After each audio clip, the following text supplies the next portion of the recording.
Hey guys, welcome back to my colourful country life.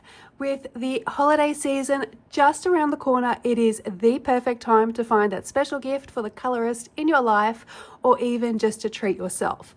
Whether you're a beginner just starting your coloring journey or a seasoned pro, this guide has something for everyone. From must-have coloring supplies to beautiful new books, I'll be sharing my personal favorite picks for 2024, and there'll be some old faithfuls and also some newfound favorites too. This is my picks for holiday gifts based on my favorite and often used items in my adult coloring pages. This video will also answer a lot of your questions, such as what my favorite sharpener is, what paper do I use to print off my PDFs, and what is my holy grail white pen for accents. I do expect this video will be a long one, so go grab a cuppa, grab a snack and enjoy, and let's dive straight in and see if we can make this holiday season extra colourful. So I am going to give you both a premium option and a more budget-friendly option, and this will not come as a surprise to anybody following my channel already, but as a premium option, I'm going to say Prismacolor pencils. Prismacolor Premier pencils are an excellent premium option because they offer incredibly soft, creamy cores that allow for effortless blending and layering. Their rich pigmentation produces vibrant colors, making them a fan favorite among colorists, including myself. They are versatile. I find they perform well for me on almost all of my different coloring books and all the different papers. Additionally, their comprehensive range of colors provides all the essentials you will need for all of your coloring projects. They have a fantastic range of light tones for highlight colors, a great selection of pastels and skin colors, as well as really vibrant primary colors. There are some pencil sets that I do find lacking in certain color family areas, but I find the Prismacolors to be one of the most well-rounded sets in terms of color selection and color choice, especially if you do purchase the full 150 pencil set.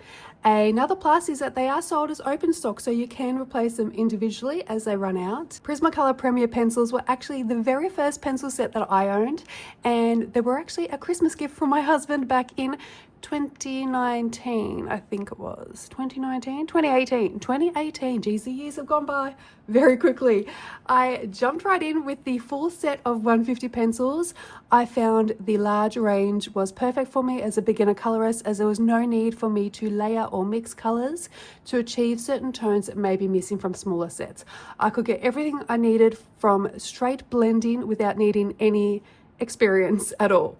They do sell smaller sets if you are daunted by too many colors, or if you want to try them before investing in a larger set. You could even just buy some open stock to try first. If you're going to buy open stock to try first, I would recommend purchasing 3 shades from the same color family, so a dark, a mid-tone and a highlight color.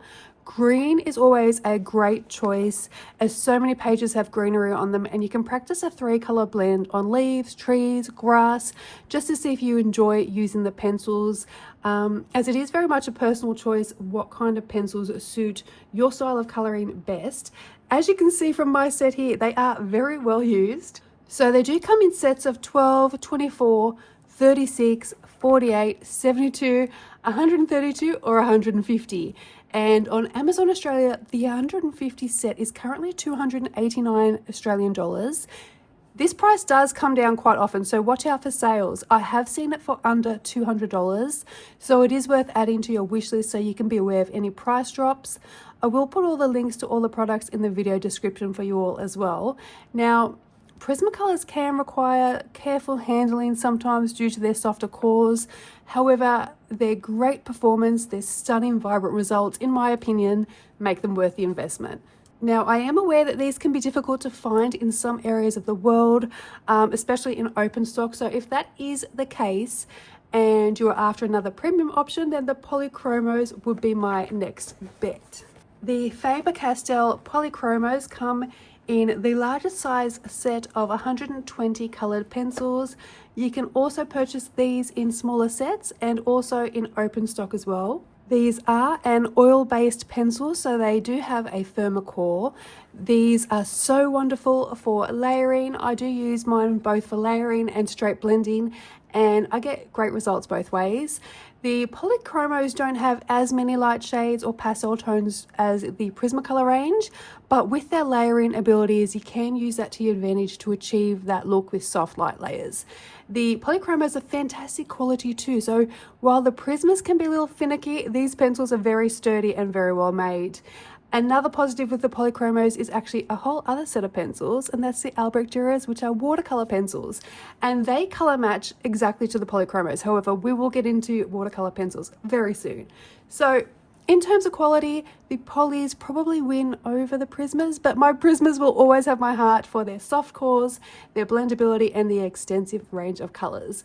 They work the best for me and my style of coloring. I also think they're really good for beginners, and I do have a series on color combinations up on the channel. So you will find 12 color combinations for each color family for both the polychromos and also the Prismacolor pencils.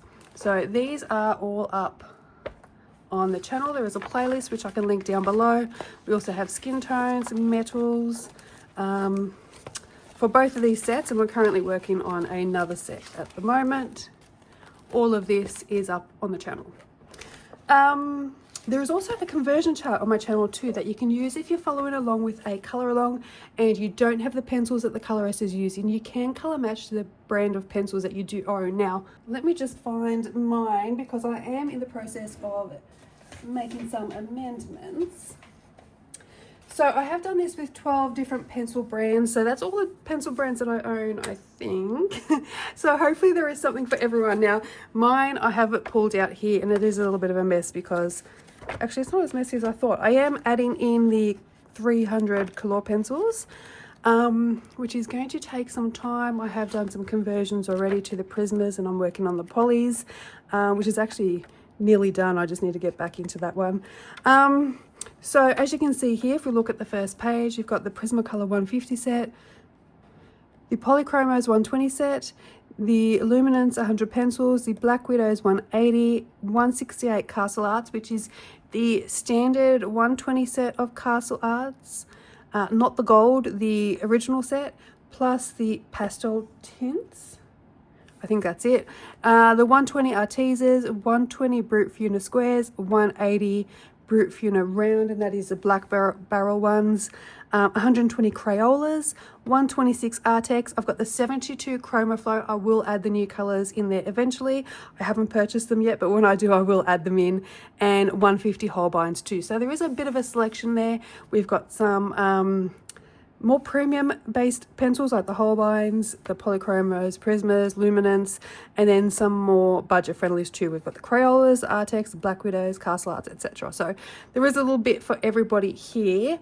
So hopefully you can find something on there to convert to if you are following along with the color along and you don't have the same set of pencils that the YouTube colorist is using. I will link all of this down below in the video description as well. So anything basically that I mentioned today that has to do with charts, worksheets, videos, products, books, etc. I will have everything linked in the video description. So have a look down there if there's something that you are looking for. Now, the Polychromos are on sale at the moment at $279 on Amazon Australia. They normally retail for around 370 Australian dollars. Now, I will be talking about Amazon Australia and Australian prices today because obviously I'm in Australia. However, I have included links in the description for viewers in the UK and the US, so you can easily check the prices in your region and see how they compare. Now, for those using Amazon outside of these areas, if you click on one of the links, copy the product or book name and then paste it into your local Amazon site, you should be able to find the product that way. So unfortunately, you don't have room to list all the different countries in the description box, but you can find it by copy and pasting into your Amazon store. Now let's discuss some budget-friendly options. Now the first set I want to talk about are the Artex pencils, and they come in two sizes at the moment, which are the 72 and the 126 set. I own the 126 set, and because I have a full set syndrome, I do recommend getting the larger set to get the full color range as well. Now, I have done a comparison or a conversion between the 126 Artex set and the 150 Prismacolor set. I cannot find my paper at the moment, but it is up on my Ko-fi, and there is a video comparing the two pencil sets as well, which I will link. And when I do find my sheet, I have everything for this video pulled out on my desk, so it is here somewhere, and I'll probably find it at the end of the video. So when I find it, I will pop a picture up here on the screen during editing, but in the meantime I actually can show you the swatch charts instead. So the comparison that I did between the Artex and the Prismacolor, it really offers a clear insight into the color range, how well it aligns with the selection provided by one of the premium sets that you can buy, the Prismacolors, and it highlights the versatility and value of the 126 Artex set too. Now, with the swatch charts, you're going to see how similar a lot of the color range is to the Prismacolors, and they even have some similar names as well. So these are my Artex pencils, a 126 pencil set, and my swatch charts I believe are up on my Ko-fi store as well, but they are in the Facebook group. So what I'll do is I'll pull out these. The Artex 1, 2, 3, that's our teasers on the back, so I'll try not to get confused. And if we flip to the end here, because they are in alphabetical order, we have our Prismacolor 150 set. So if I show you here, I'll move it across. And this is the first page of our Artex set. And if you look at the colors side by side, you will see quite a comparison here. They are very similar in their color range, and we even have some similar names. We've got yellow ochre, goldenrod, sunburst yellow, sand, yellowed orange, fluorescent orange is neo, we've got carmine red, crimson red. So they do, magenta, have similar names as well. Although some of the similar names don't necessarily match. So sunburst yellow and sunburst yellow, they do match in this case, but they don't always match. And move that out of the way, flip that to the blues, and flip that one to the blues and greens, and you can see again a very similar color range here. And then there are your browns, and the browns there. And then we've got our greys in our Artex, which we have more greys in the Prismacolor pencils. So 126 compared to 150, obviously you're going to have more colors in the 150 set, but the 126 set is actually a really good dupe color-wise to the Prismacolors. So I better put these back in order before I lose them. Now, like the Prismacolors, the Artex pencils do have a soft waxy core. However, they aren't quite as soft as the Prismas, so they are less prone to breakage. They lay down smooth, they blend easily, and the current price for the 126 set is $89 on Amazon Australia, which is significantly less than the Prismacolor price. Still a great quality pencil as well. The one downside for me is that they don't yet sell open stock. So when the pencils run out, you will need to replace them with a whole new set. I'm hoping Artex will eventually sell open stock. Now, the other budget-friendly pencil brand I would like to talk about is the Black Widow pencil range. Now, in total, there are 180 pencils in this range. However, they don't come in one large set. There are a number of smaller sets.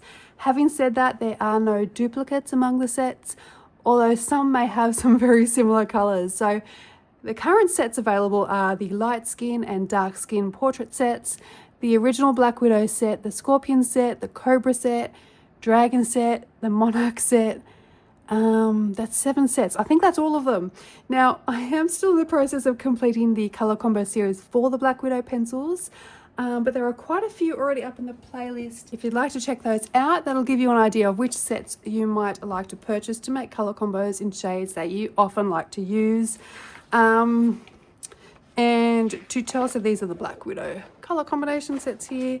There's gaps because I'm still working on them and there still needs to be some more colors. But yeah, we've got the pinks, the oranges, the greens, the blues done so far. Now, to tell what set a Black Widow pencil comes from, you need to look at the 2 letters that are prefixing the color number. So we've got MN for Monarch, DG Dragon set, SC is the Scorpion set, we've got CB the Cobra set, And it also says, so this is a Monarch set, but it says Monarch up there. Dragon set says Dragon up here too. And the Cobra set has Cobra there too. But if you look at the 2 letters in front of the number, you can tell what set they're from.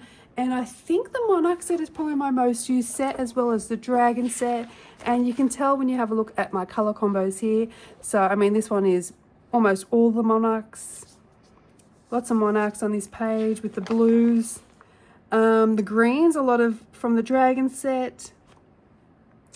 The oranges, we've got a lot of Dragon sets and the Skin Tone Light sets. And the pinks, there's a lot of Dragons and Monarchs and Skin Tone Lights as well. So the Monarch set is probably my most used, I think, along with the Dragon set. The Skin Tone sets do come in handy as well. Out of the 2 portrait sets, I probably get more use out of the Skin Tone light set, the Skin Light set, and not thinking in terms of skin tones at all, but because it has some nice pale pink tones which work well as highlight colors that you can use in your everyday color combos. Now price wise, the Skin Tone sets are $19.99 Australian dollars. The Monarch set is currently $40.87 and the Dragon set is currently $33. So Black Widow pencils are a wax based pencil. They have a relatively soft core, great for smooth blending. They have a very rich pigmentation. The colors are quite vivid.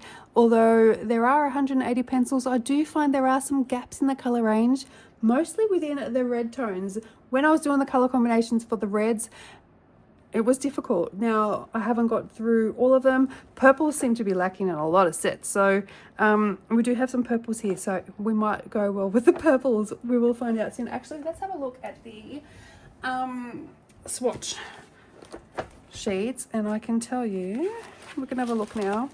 Black Widow 180 set. So am I fitting all that on the page? I don't know if I am. On the screen, I should say. Here's our pinks and our purples, blues. There are quite a few different greens.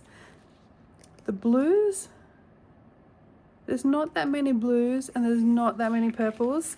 For 180, I got confused then. No, sorry, 180 set. For the 180 pencil sets, I would have liked a few more blues and purples, I think. But overall, they do have a great color range. Now you can get these in open stock, but they're not readily available and shipping could be expensive. So if you do need to order replacements, you can purchase them by messaging Albert through the Black Widow Facebook page. If you're not in Australia, as this is where Black Widows are based, or actually even if you are in Australia, shipping can be expensive, and in some cases it may be cheaper just to buy a whole replacement set instead. So for the Skin Tone Lights, like I said, they're $19.99. If you only need 1 or 2 replacements plus shipping costs, it might be more worthwhile to purchase a whole new set instead. So these are my personal favorite pencils today from my premium and budget friendly pencil sets. Are there more expensive pencil sets on the market? Yes. Are there cheaper, more budget-friendly pencil sets on the market? Also yes, but these are the brands I would suggest to you if you are asking for my opinion on which pencil sets to get. Now let's discuss sharpeners. If you are a more seasoned colorist, you most likely already have your favorite sharpener. This is just a staple product that we all need to have in our collections, but if you are a beginner, I do have a suggestion for you all, which is my favorite sharpener, and that is the Dial 133. This is a hand crank sharpener and it fits all the different pencil shapes that I have in my collection, including the Brick Funer Square pencils. And it also has a rubberized pencil grip in here, so it doesn't actually leave any teeth marks on your pencils when sharpening. I'm not sure if you're actually going to be able to see that on camera. If I press that, you might see them going in and out, but close up you can see those little rubberized grips that hold onto your pencil without leaving any teeth marks. Now, I have found that this sharpener helps prevent breakages in my soft core pencils like Prismacolors. I have a whole heap of sharpeners in my cupboard here that I have used in the past. This one is by far the best for preventing breakages and just being that little bit gentler on your pencils. Now, this section here is where all your pencil shavings go. it actually does hold quite a lot before you need to pull it out and empty it. So on the back we do have a turn dial here and a couple of pictures here showing you a very sharp pencil and a blunt pencil. So depending on how sharp you want your pencils to be, you can adjust the dial to your preferred sharpness. Now I do have some brand new unsharpened Prismacolor pencils here, which I can show you what the sharpest point and the dullest point look like. It's on the sharpest point, which is how I normally use it. This is how my Prismas have arrived. So this is grade lavender. And I've also got a poppy red here. So these are two replacements that I purchased open stock. So I currently have my sharpener set at the sharpest point. That's what I use the most. So the dial is turned to the far left here. Now to begin, you need to press the side button and pull out the front. You'll need to press the side button again to insert your pencil. Now gently insert it all the way in. Now I like to give the handle a quick turn towards the left, so with it facing this direction towards me, which helps get it to grip the pencil, as you can see there, and then turn it to the right to start sharpening.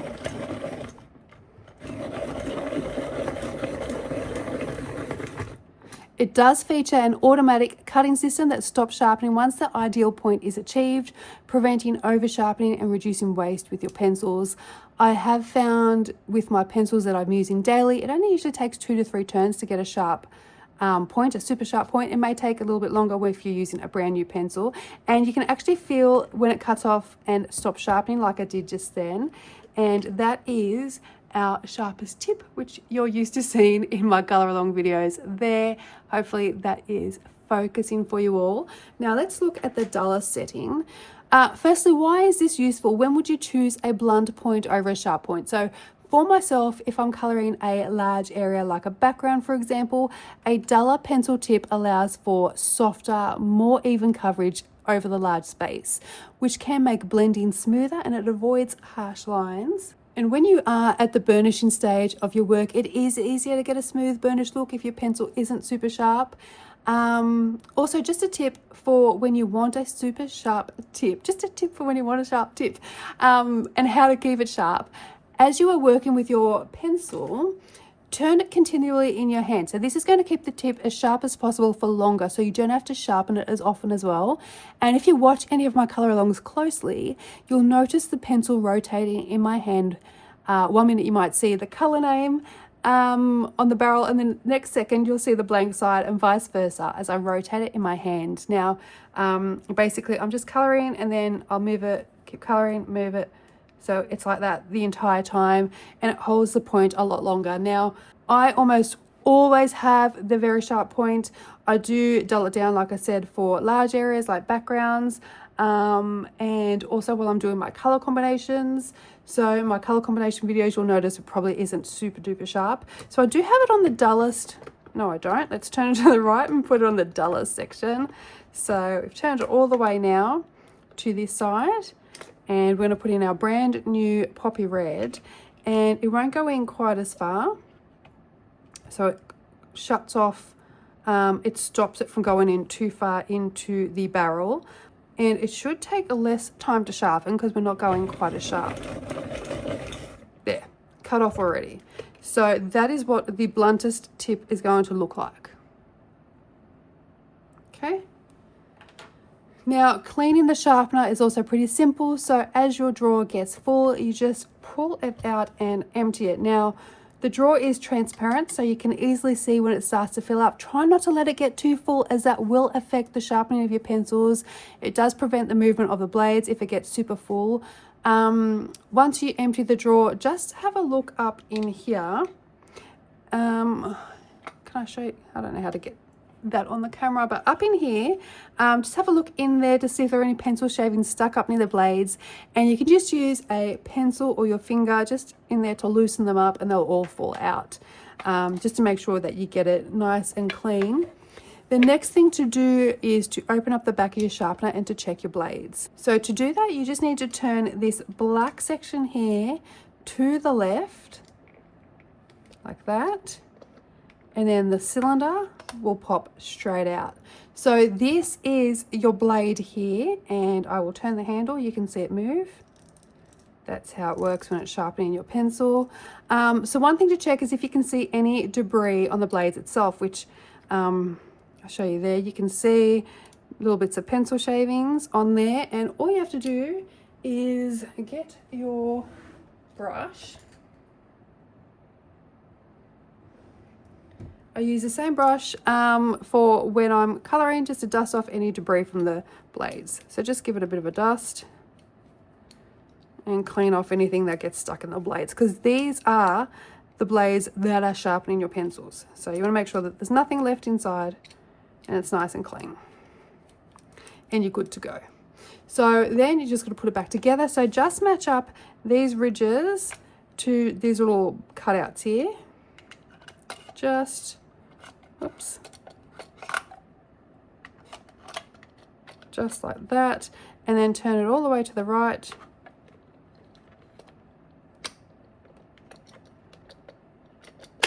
There we go, turn all the way to the right to tighten. That was harder than it usually is.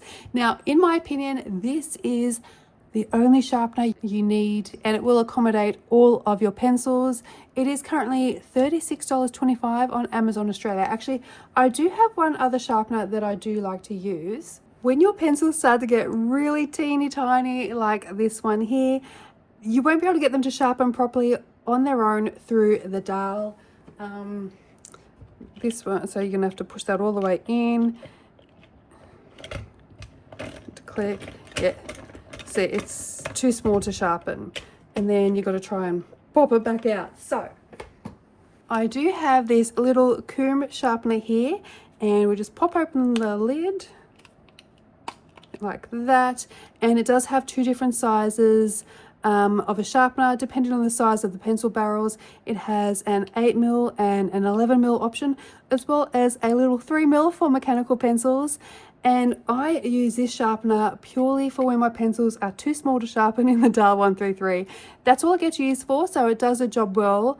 For everyday frequent use, I will recommend the dial, and I'll just show you here. I'll sharpen this little guy, my little orchid, and you can see the point that you get there. Okay, so I've had the little comb here for a few years now. It costs $7.60 on Amazon Australia. It is not frequently used, so it still sharpens really well. The blades haven't dulled at all. So while we are still on the topic of pencils, let's discuss watercolor pencils. Now, my premium option are the Faber-Castell Albrecht Dürers.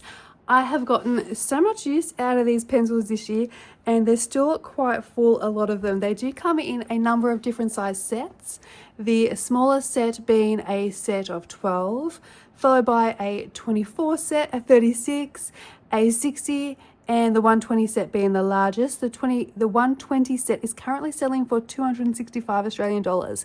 Now, they normally range from around $350 to $400, so that is a really good price.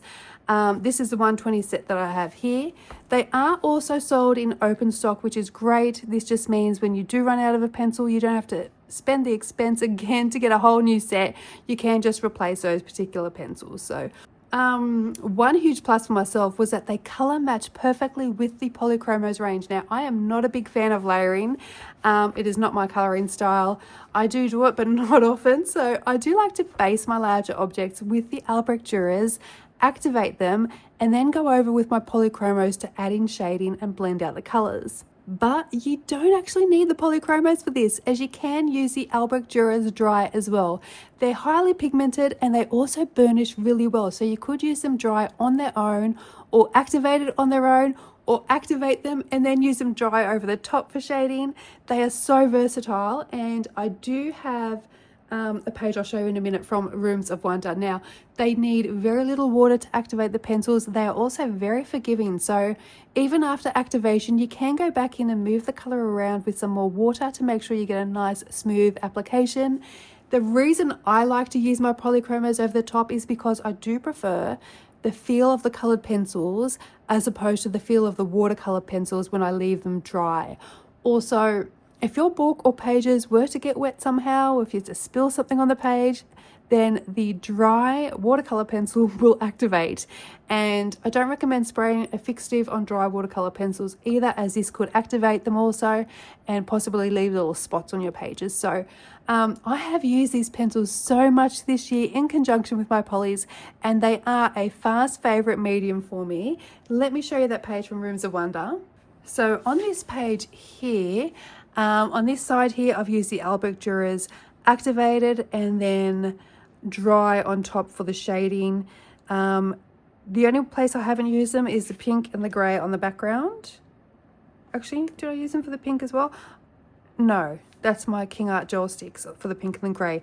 Everything else I used the Albrecht Dürer watercolors activated and then on top dry. Now over here I did use the Albrecht Dürer's activated, but then I went over the top with my polychromos instead. And because they do color match, you can use the same colors and pick it up from either pencil set. So next up, I do have a more budget-friendly option. Now this is a relatively new product on the market, and it is the 72 set of watercolor pencils from Artex. And that is all the pencil range there. Now the Artex watercolor pencils are selling for $49.99 for a set of 72. I have recently done a deep dive into these pencils, and I'll pop the link to the review in the description. That video also contains my comparison chart to the Artex 126 set of color pencils. Now I do have that one handy. Now if you do want to use your watercolor pencils dry, the Artex probably aren't the best option. I have found it hard to burnish my pages with these pencils. Having said that though, they are an amazing set of watercolor pencils, and they work exactly how a watercolor pencil should, activated with water. Now they look fantastic on their own or with color pencils over the top. So by on their own I mean activated, or you can use color pencils over the top. The color range doesn't match exactly to the Artex 126 pencil set like the polys and the Albrecht Dürers do, but the color range is very good, and I have color matched them to the Artex color pencil set here.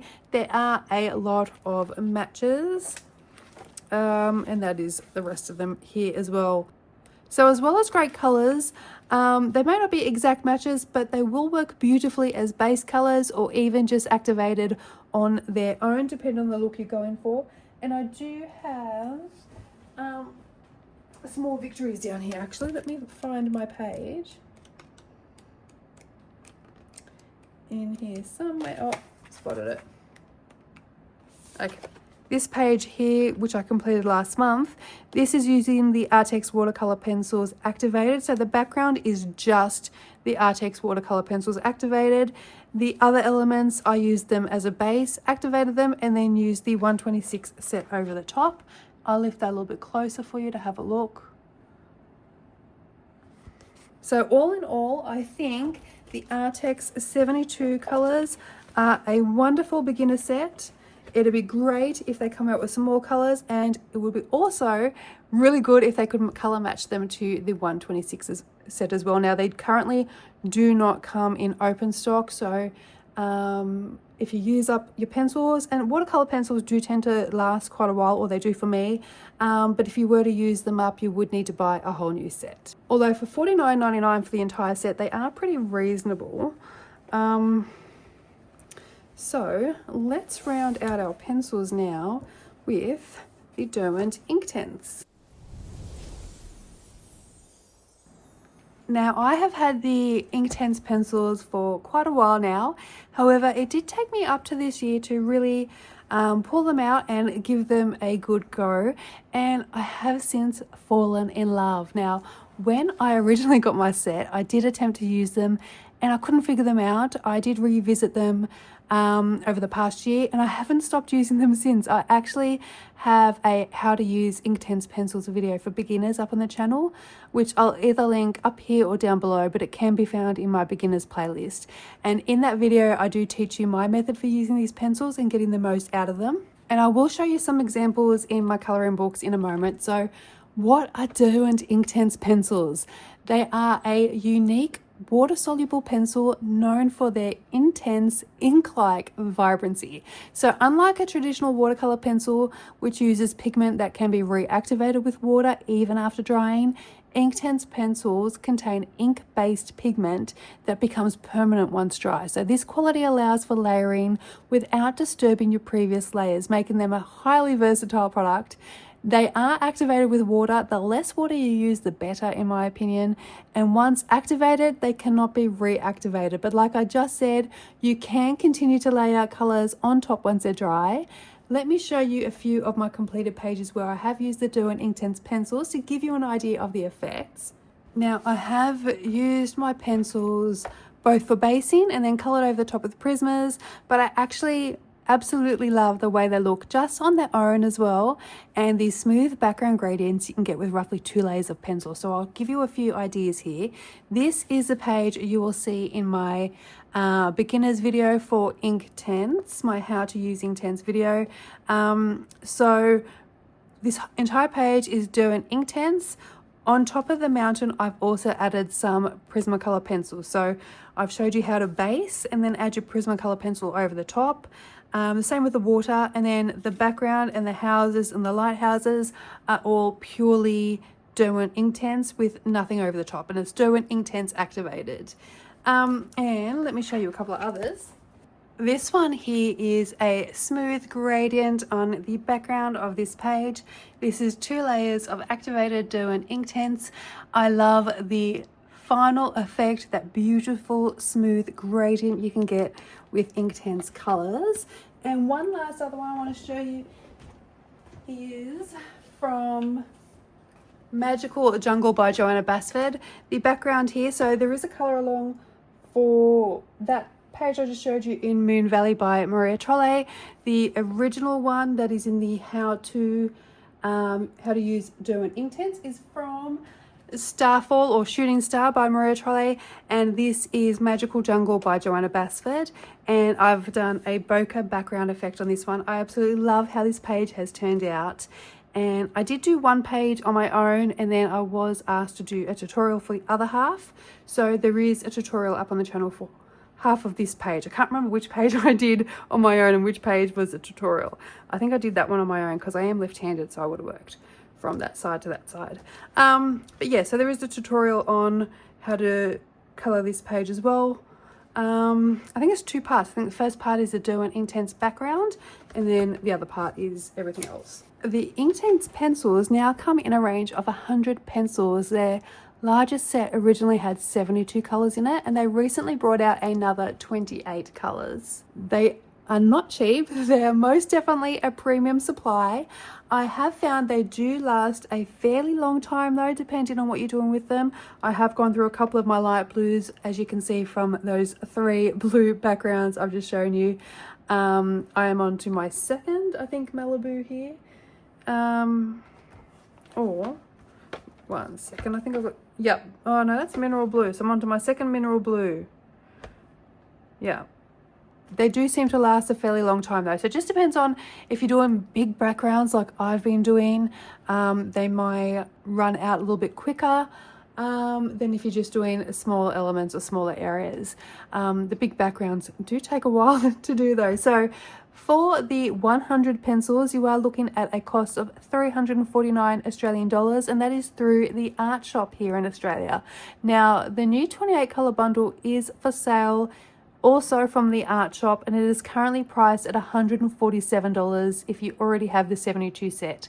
So, oh, and they are also sold open stock too if you want to build up your collection slowly. I actually originally purchased a very small set to try out and then slowly purchased open stock myself until I had the full 72 set in my collection.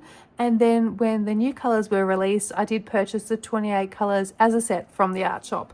And I'll just show you my swatch chart so you can get an idea of the color range. Now, these are my inks here. Also, I did mention before, so that's the original 72 set there. And we have our new 28 colors here.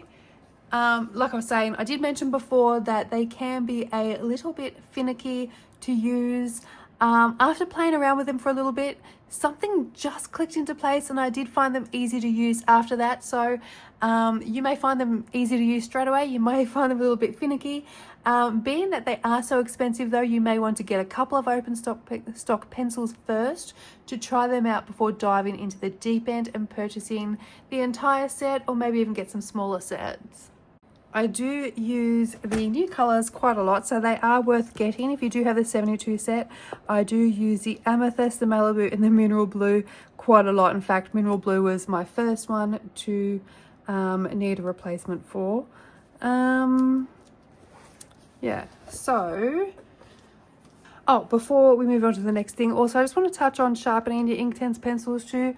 Now you can, if you sharpen your Inktense pencils, you can keep the shavings and activate them with water and use them on your page as well. Now, like I said, I have replaced my Mineral Blue with a large one. I still have this one and it's still in my pencil case here because I do still use it. It does get a little bit short for me using on screen when I'm colouring colour along videos, but it's perfectly okay for me to use still in my colouring books when I'm not doing colour along. So if you don't do YouTube videos, you can get a whole lot more use out of this pencil before you need a new one. However, I did get a new one for my videos and this one is for my personal use. Now, I just want to touch on pencil cases while we've got the pencils out, and how to store your pencils. So most of my pencils are stored in the BTSKY brand of pencil cases. They do come in plain colors like these ones here, and they also come in patterned cases like these ones here. Now, my plain ones all have 200 pencil slots. They are individual pencil slots. I do like to get pencil cases with a slightly larger capacity than the actual pencil set. This way you can use the spare slots either for replacement pencils, or if you're traveling, you can pop in a lead pencil, an eraser, some gel pens, or other embellishments or acrylic paint pens into your spare slots. All the essentials you might need to complete a colouring page if you're traveling. And for my smaller sets, okay, so these are all 200 slots. This one is a bigger pencil case. I can't remember how many slots this one has. This is my Holbein pencils. And this one I think is a 120 case. These are, yeah, so this holds 120 pencils. We do have a little few extra slots here, but this is for my Albrecht Dürers. So it's in a smaller pencil case here. Now, for the smaller sets, I do like to store them in the pencil rolls. Now, these pencil rolls hold 72 pencils, perfect size for the Artex watercolor set, as I showed you earlier here. These used to have my Inktense in here until I expanded the range and I moved them across to a pencil case. Now, they have these wide empty slots here at the side, so you can use them to bring other embellishments or colouring tools that you may need when you're traveling as well. And I absolutely love the elephant pattern, so I did end up buying a number of these. I have another one here. This one has my chroma flows in them. Now, I haven't purchased the new colours yet, so when I do, I'll transfer them out into a normal pencil case, but at the moment, the original chroma flows fit into this pencil roll. I will move them into a pencil case once I get those extra colours. So for these pencil rolls, I actually did buy them from Amazon US. They do have a larger size roll which holds 108 pencils. And they do have a few other patterns as well, but this was my favorite because I love elephants. That one's escaping. The smaller roll, which is this one here, that holds a 72 set, is $12.48 in Australian dollars on Amazon US. And the larger roll, which holds the 108 pencils, is $18.73. With the 200 slot pencil cases, the plain ones are $57 on Amazon Australia, and the pattern ones are all in a similar price range. They all differ, but they're all around that $57 mark. So similar to the plain cases. And next up, I want to talk about alcohol markers. So it's probably only been the last year since I delved into the world of alcohol markers, so I'm a little slow to the party, but I did make it in the end.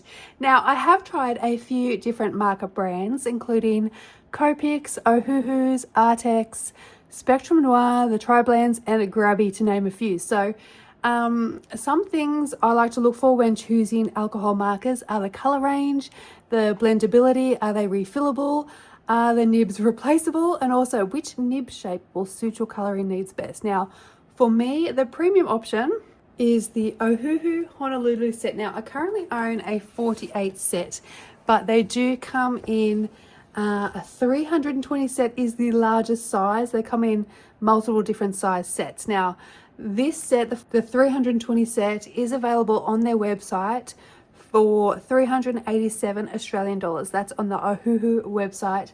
This is actually my absolute dream set. They are currently sold out for us Aussies. They are out of stock. The color range though in the full set is sensational. Now, as far as nibs go, I personally prefer a brush and fine tip. However, the set that I have here are actually a brush and a chisel tip. Now, the chisel tip is best for really large areas. You can also turn the tip onto an angle as well to get a fine line from the chisel tip. I don't often color really large areas with my alcohol markers, so personally for me, the brush and fine tips work best. The brush covers the larger elements and the fine tip is great for detailed work as well. Now, when using your alcohol markers, you can use them for basing, where you flat color the elements and then add in your shading and highlights with your colored pencils. That's how I tend to use mine most often, and I do have a video on techniques for basing with alcohol markers, which is in my beginners playlist, which I will link down below. Actually, I have a book pulled out here that I can show you an example somewhere. Where is it? RJ, where'd you go? Ah, here he is. So this is Mountain King by RJ Hampson, and this is a color along up on the channel. Here it is there. So for this page I have based everything on here with alcohol markers and then gone over the top with Prismacolor pencils. So if this is also how you are looking to use your markers, look for a set that contains mid-tones and light tones, or even pastel tones, as these are going to work best with your pencils over the top. The Ohuhus do come in many different size sets, like I mentioned. They do have a 48 pastel set, which will be great starter set if you want to begin with basing.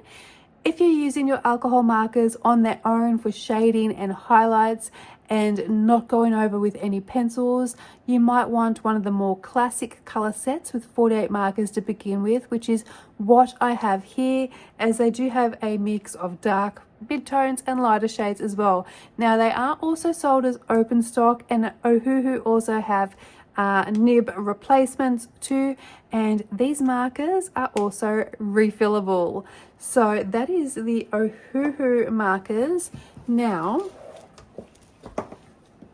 for my first budget option, I'm going to suggest the Grabby alcohol markers. Now, this is a newly released product that I have not long reviewed. The main downside to this set is that they do only currently come in a 48 set of colors. And also the 48 set is only a brush and chisel tip.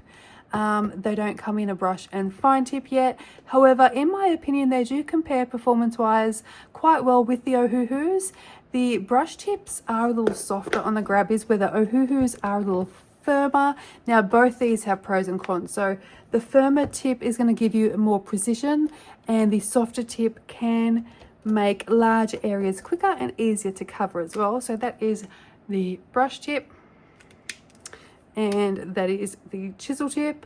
They do come in this very handy plastic box here, which does come with a little simple coloring book as well, just with these little simple designs where you can play with your alcohol markers. So the color range, although it is just 48 colors, it is very functional, and I will show you my swatches here. And there you can see the full range of the Grabby colors. pretty decent range for a 48 set. Hopefully they will be releasing more colors eventually. It'd be great if they sold them open stock at some point as well too. So I think this is a really great set to start with. They do have a mix of light, mid-tone and dark colors in their range. Like I said, I hope they release some more colors as well to complement this color range. Now I do have a permanent discount code you can use for the Grabby website, and you can get 15% off, and the code is Karen Art, so KARENART. To get them in Australia, you will need to purchase through Grabby's website, as they're not on Amazon Australia. They are, I believe, on Amazon US. So they do cost around $45 US, including shipping costs, which off the top of my head, I think is 65 Australian dollars for us Aussies here. So if the Grabby markers are difficult to access in your regional country, I do have an alternative. The Artex markers. Now, compared to the prices of the other sets, I wouldn't consider these budget friendly. They are more of a mid price point. They're actually closer to the cost of Ohuhu's, but they are probably more accessible to a lot of people. I currently have the Artex Oros pastel marker set, which comes with 66 markers. Now, I chose to purchase the pastel set of colors, as I do tend to use the lighter colors more for basing. These ones also do have a brush and chisel tip. Technically, you actually do get 64 pastel colors in the set. You get a colorless blender and a black as well. It is a fantastic set of really nice light colors. However, if these were going to be your only set of alcohol markers, I would opt for the 90 set of Oros markers, as they also have some mid-tones and some dark tones too, which is going to give you a more versatile range. The 66 pastel set that I own is currently on the Artex website for $104.84. That's for the 66 markers, and I'll also link the 90 set down below too, so you can have a look at the differences in colors for the two sets. Now, let's take a look at some background favorites before we start delving into our sparkly stuff and our tools. Let's start off with an oldie but a goodie, the Neocolor 2s. So what are Neocolor 2s? They are a water-soluble pastel crayon. You can use them a couple of ways. Firstly, by drawing straight onto your coloring pages with your crayons. This is how I usually lay out my colors for my first layer. You don't need to be neat, you just scribble the colors down, work out your color placement, and then you activate them with water. I do like to use multiple layers with mine to get a more opaque color with a smooth gradient. So for my second layer, I tend to take the colors directly from the crayon with my water brush and then paint directly onto the page. Also, being a water-soluble medium, the crayons can reactivate with water, which makes them quite forgiving. If you have any imperfections that you aren't happy with on your first layer, you can correct these on your next layer.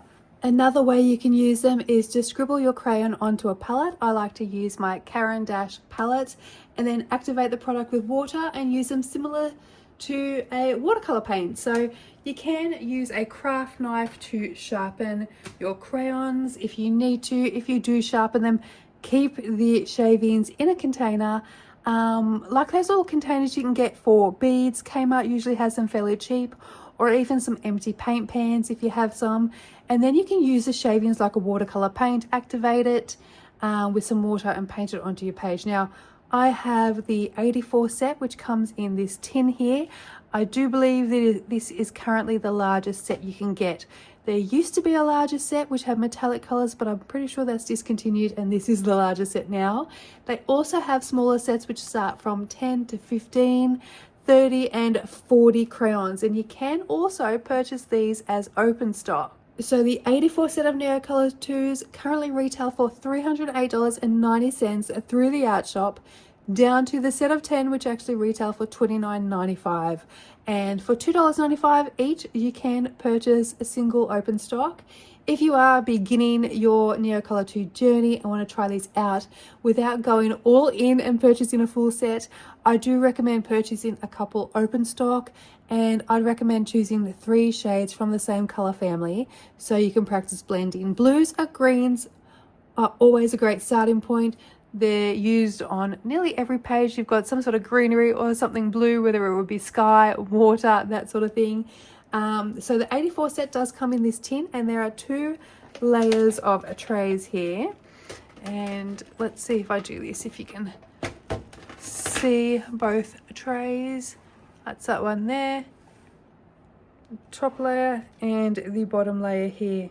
Now, I have had this set for many years now, but over the past 12 months or so, I have been using them very frequently, especially for backgrounds.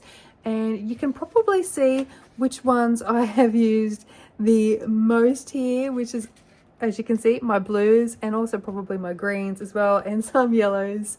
They are still super long, so although the initial outlay is high, they do last for such a long time. I am yet to replace any of them.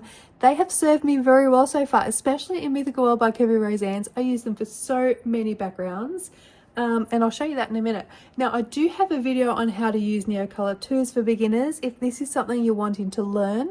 Again, it is in my beginners playlist, so I'll just show you a few of my Neocolor 2 backgrounds. I may as well show you Mythic World because I used them so often in this book, and you can see how they perform. I've also used my Neocolor tools for basing large objects too, which I'll show you in a second. So here is my Mythic World, which is a completed book. This was a full book color along on the channel, so every single page in here is up on the channel for a color along. Now, where do I start? Because there are so many Neocolor pages in this book. So let me just quickly flip. Okay, I'll go through this really quickly, but Neocolor 2 background.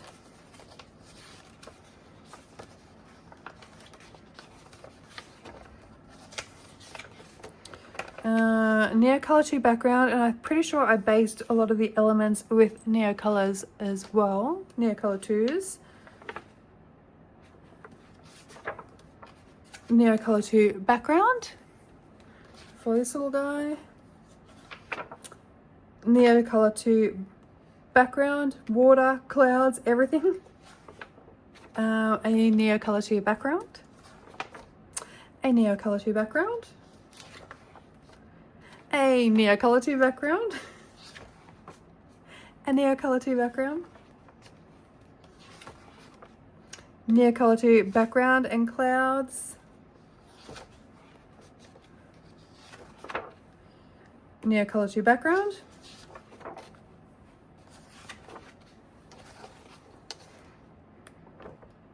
Neocolor 2 background. And I'm pretty sure I based maybe the mountains, I think it was. I'm pretty sure I based the mountains. Oh, was it Neocolor 2s or Distress Inks? It's in the video, I can't remember. Not Distress Inks, Inktense.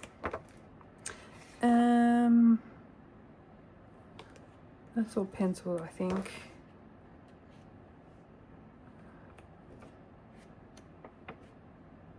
Neocolor 2 background. Neocolor 2 background. Neocolor 2 water. Neocolor 2 background. Neocolor 2 backgrounds. Neocolor 2 background, and also basing for this giant guy here. Yeah. Did I base the trees as well? I think I based the trees too. I think that's it. Oh no, Neocolor 2 background. Neocolor 2 background and clouds. And that is it. So you can see I use them quite a lot in this book. Mine get so much use, not just in that book, but in lots of my books. And like I said, I haven't had to replace any yet. Look how super long they still are, despite how often I use them. So I absolutely love my Neocolor 2s. I definitely recommend adding these to your collection, even if you just try some out as an open stock to begin with. And like I said, I'll link my video from my beginner. Actually, I'll just link the whole beginners playlist, I think, down below, and that'll have the Neocolor 2 how to use them video. Now let's take a look at Distress Inks. And I'm just going to zoom you in a little bit. Okay, so these are another favorite of mine for quick and effective backgrounds. My little pile here is a little bit of a mess at the moment because I have been using them quite often lately. Now, they can be a little bit of a learning curve when it comes to distress inks, and I do have an old video up on the channel on tips and tricks for beginners when using distress inks. Probably needs an update, but there are some good tips and tricks in there if you want to go check it out. That's in the beginners playlist.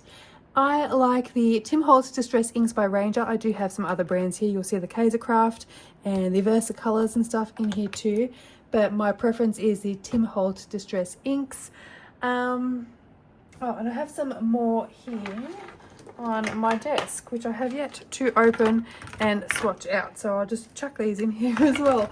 I usually purchase the mini inks, as you can see here, mostly because they are a space saver. They're easy to store, easy to transport. They're also more affordable, so you can test more colors. If you purchase the mini inks compared to how many ink colors you can purchase in the full size for the same cost. So this is the full size here. That is the difference there. So if you're wanting to start out and to start your collection, you can buy more of the smaller inks compared to how many you can buy of the large inks. If you use them all the time, go for the large inks. There's more product there. Does it say how many grams are in this one? Does not say, does it? No. Does the little one say? No, they don't say either. Now you can purchase the inks in sets or bundles. I did purchase all of mine individually though. I am still missing a couple of colours from the full range available, but I am slowly adding that last couple of colours to my collection.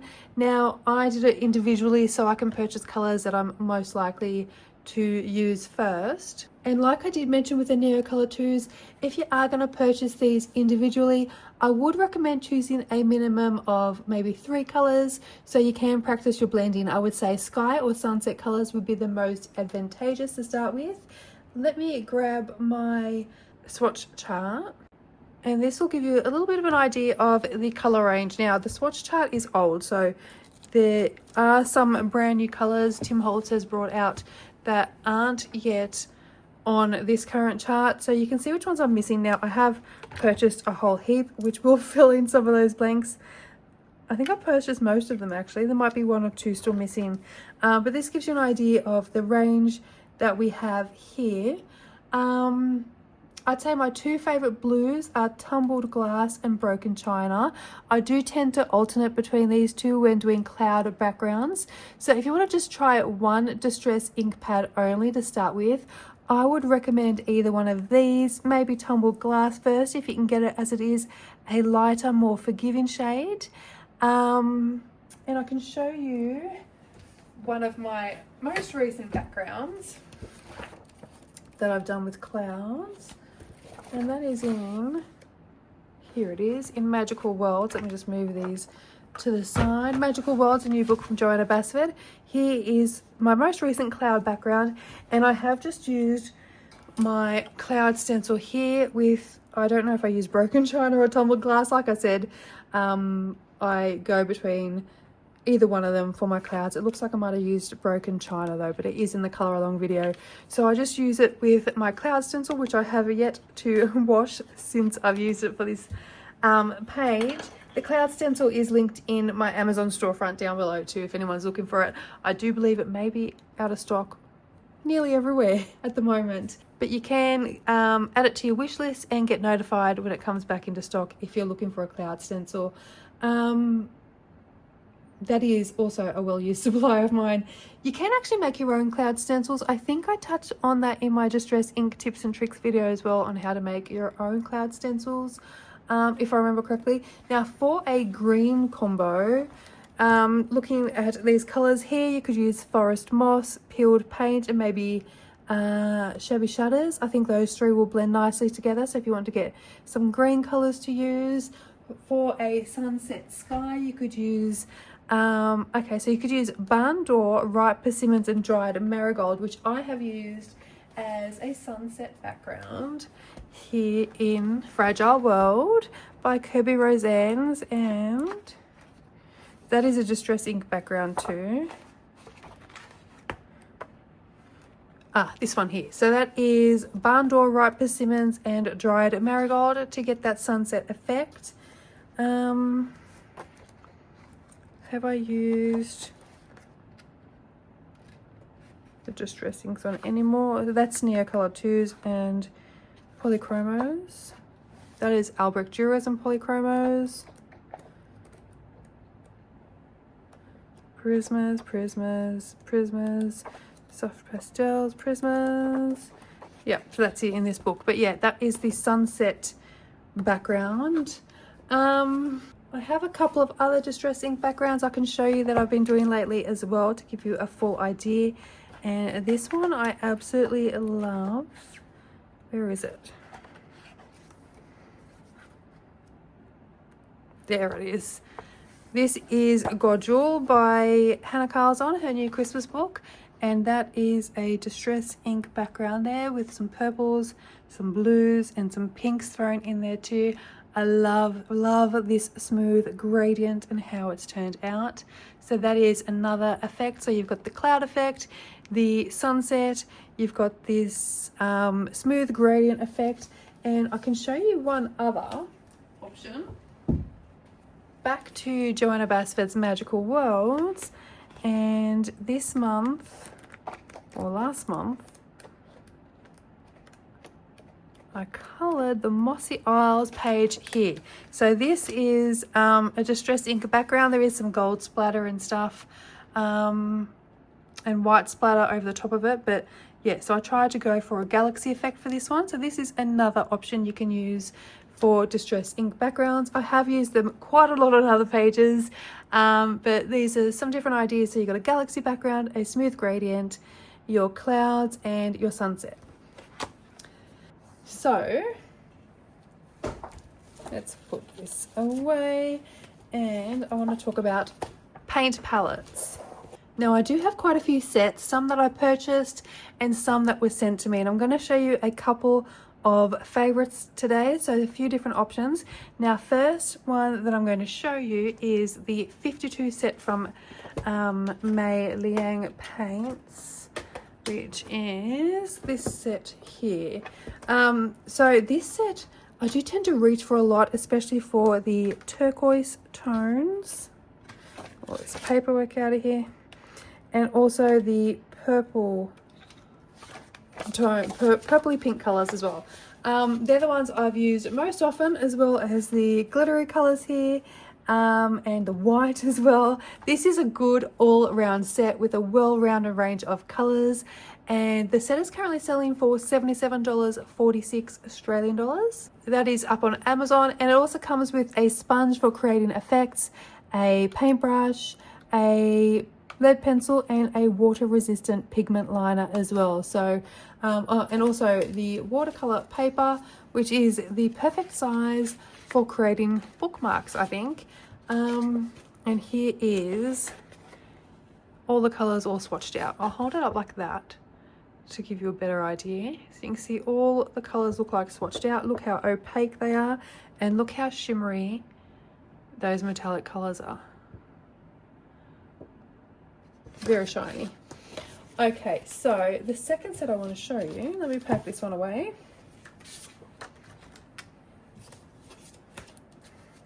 This is the 52 set of Mei Liang paints. Okay, now the second set I have to show you are the 100 set of watercolors from Grabby. They come in this plain metal tin. This was actually my very first watercolor set that I purchased. Look how bright and vibrant these colors are. Now half the set here includes pastel tones, fluorescence, and metallics, and the other half of the set here is very bright, very vibrant colors. Now it is a very pretty set. There's not too many greens or deep reds. Let me just show you there. That is the swatch sheet here. You can see the metallics. I don't know if it's going to catch the shine of the metallics. Look how bright these fluoros are here, and then these are little pastel colors, and our normal watercolor paints are at the top section here as well. The blues are fantastic, but the set could do with some more earthy landscape tones, a few more greens. For the price of $40.60, you do get a decent color range, and you can mix your colors together to get any tones that you feel are missing. With the reds, you can add in different colors, like you can add blacks to darken them, and you can also add whites to lighten your colors as well, depending on how you're using them, or you can use them as washes instead of more opaque. Depends on how you like to use your watercolors on your pages. Now, that is the Grabby 100 set. There we go. I'll close that back up. And I also want to show you the Mei 48 watercolor set. As opposed to the 52 watercolor set that I originally showed you, this is the 48 set. Now, they did make a few changes to the tin and the way this is set out. As you can see, if I grab the original 52 set back out, you can see the paints were set in this plastic container. So they are in metal half pans, but they're in a plastic insert, which was breaking for some people. I mean, mine is fine, but they did get some feedback that it was breaking. So when they released the next set, they put them in with this metal insert instead. And you can actually lift that out. Oops. Oh, without my nails, it would be a lot easier to lift out. There we go. And you've got more room for mixing your colors. So I do have a review on all of the paint sets I'm showing you today. Actually, I do have a review on all of them, the Grabby, the Mei, and the next one I'm going to show you. So this set here I want to show you because it does have mostly primary colors and earth tones, but you also get these 12 sparkly colors, and they're super sparkly. I will show you what they look like in a coloring book in a moment, because I did color a background using those beautiful sparkly colors. So depending on what you're looking for in a watercolor set, like I said, lots of earth tones plus these really fun sparkly colors too. And there is another set that I'd like to show you. So that's the Mei 48 watercolors, and I will show you examples in my coloring books in a moment. But the next set I want to show you is the 5th generation Yuan 24 watercolor set from Paul Rubens. This is a smaller set, so it is great for beginners. It does have a wonderful range of primary colors and nature colors. I'll turn it that way and I will show you the swatch card here. So I just wanted to show you, this does have a really good basic range of colors, lots of beautiful landscapey colors here if you're coloring water, trees, leaves, ground, all that sort of stuff, and then these beautiful primary colors here as well. So it is a smaller set, great for beginners, I think. I will show you some examples as well of these being put to use in my coloring books. So firstly, let's look back at Mythic World, and there's a page in here with a watercolor background I did with the 100 Grabby watercolor paints, and this is this page here, which I can lift up and show you. So that background was completed with the Grabby 100 color set. Okay, and in Hannah Coles on Summer Nights, I have this page here. This was completed with the Mei 52 color set, and I have another page in here as well. This page here, and this one was colored using the smaller, the 24 Paul Rubens 5th generation Yuan watercolor set. And as I promised earlier, here is a page from Jewelry Box by Hannah Carlson, where I have used those sparkly pink colors from the 48 Mei watercolor paint set for this background. And I don't know how well the light is catching all that super sparkle, but they look so pretty. So In terms of prices, the Grabby 100 watercolor set, like I said earlier, it is currently $40.60. The 5th generation 24 watercolor set from Paul Rubens is an artist grade set at a cost of $69.99 for 24 colors. The Mailiang 52 watercolor set is $77.46, and the Mailiang 48 set, now at the moment I can only find it packaged with the clipboard and the watercolor paper, which I think is 20 sheets of watercolor paper, and that comes to $119.52. Now I do know they do sell the 48 set on its own, so I'll see if I can find a price for that. If I can, I will pop it up on the screen. So in terms of which one is best for you, it's all dependent on your coloring needs, what you like to color. Do you want an artist grade set like the 24 watercolors from the Paul Rubens, or do you want a more budget friendly set, so the 100 set from Grabby, or a middle of the range set, which will be the Mailiang 52 watercolors, and then you got the 48 set, which has those beautiful glittery colors as well. So it just depends on, do you want an artist grade, do you want more budget friendly, do you want an all-rounder, do you want something that is just for coloring landscapes? It depends on what you use the most, what you like to color the most, I guess. Which one to purchase first. Like I said, the Grabby 100 watercolor set was my original first watercolor set, but I like all 4 of them for different things. Obviously you can also purchase multiple sets if you want those different elements in your collection. It's all up to your personal choice on what you're looking for in a watercolor set. Oh, and before I forget, I need to show you the King Art gel sticks. Now this was a new to me product this year, and I was so impressed with how simple and easy to use these are. Now I have said before that for me they seem to apply like a soft pastel, but the finish is more like a distress ink in terms of looks. So you apply them in a similar way to how I would apply my soft pastels, and they go on very easily, as do soft pastels, but the finish at the end, the final result, does look very smooth, very opaque, quite like the distress inks. They're just not as fiddly. They're really easy to use, as are soft pastels. So hopefully that made sense. The 72 in this set, you get classic colors, metallic colors, and pastel colors, and I will show you an example of them used in one of my coloring books in a moment. So I have used them, I think I used them on some PDFs as well, so I have used them quite a bit, and the first time I used them I fell in love. I do need to use these a little bit more often in my backgrounds.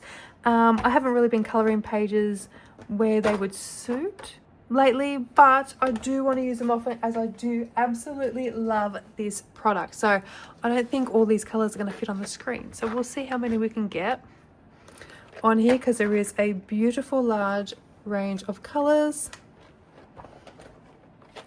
And I'll just pop them there and them there, so you can see hopefully all the color selection. So I used them in Rooms of Wonder here on this background here, so on the pink and for the grey here. Now I wanted a softer look to match the page. You can keep going and keep layering them to get a deeper finish, but I wanted the softer look here, which matches the page perfectly, and that was the King Art gel sticks in the pinks and the grey as well for the flooring. They're absolutely super simple to use. I'll pull one out and show you.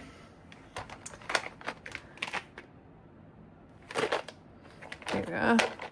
Open it up.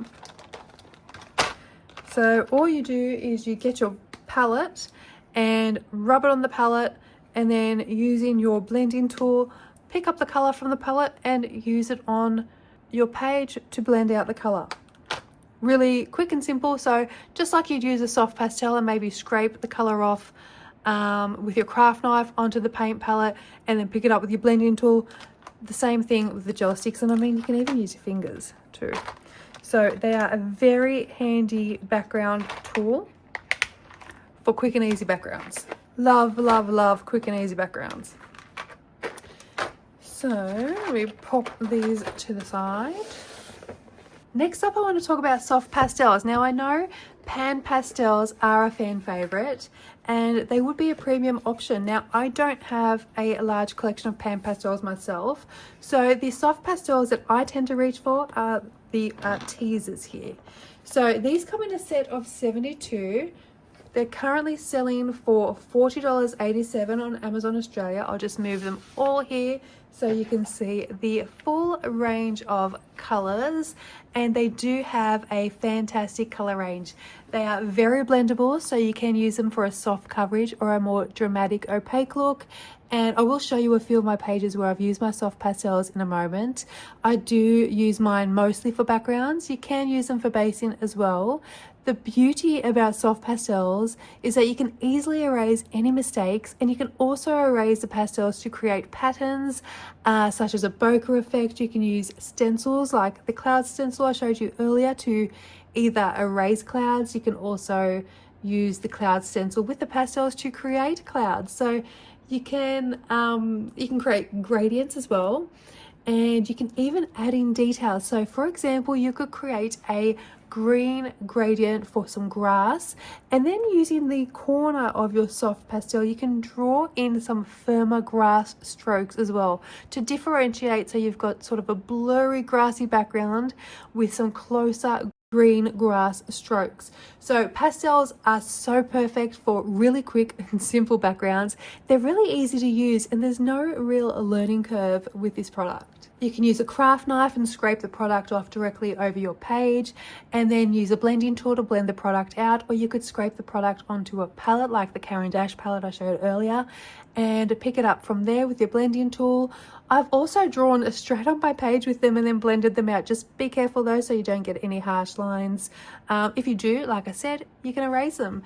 Now let me grab some books to show you a few examples of my soft pastel backgrounds. So first off, in Small Victories by Joanna Basford, we have a cloud background here. So I use the cloud stencil I showed you earlier and the soft pastels to create this colorful cloud gradient here. I think that looks really pretty and really effective. So that's one way you can use them. You can also go bright and bold like I did this month in Joanna Basford's Rooms of Wonder here with this really deep color here. Actually would be really good for a sunset page, I think. And I think I've used them. So that is another soft pastel background there.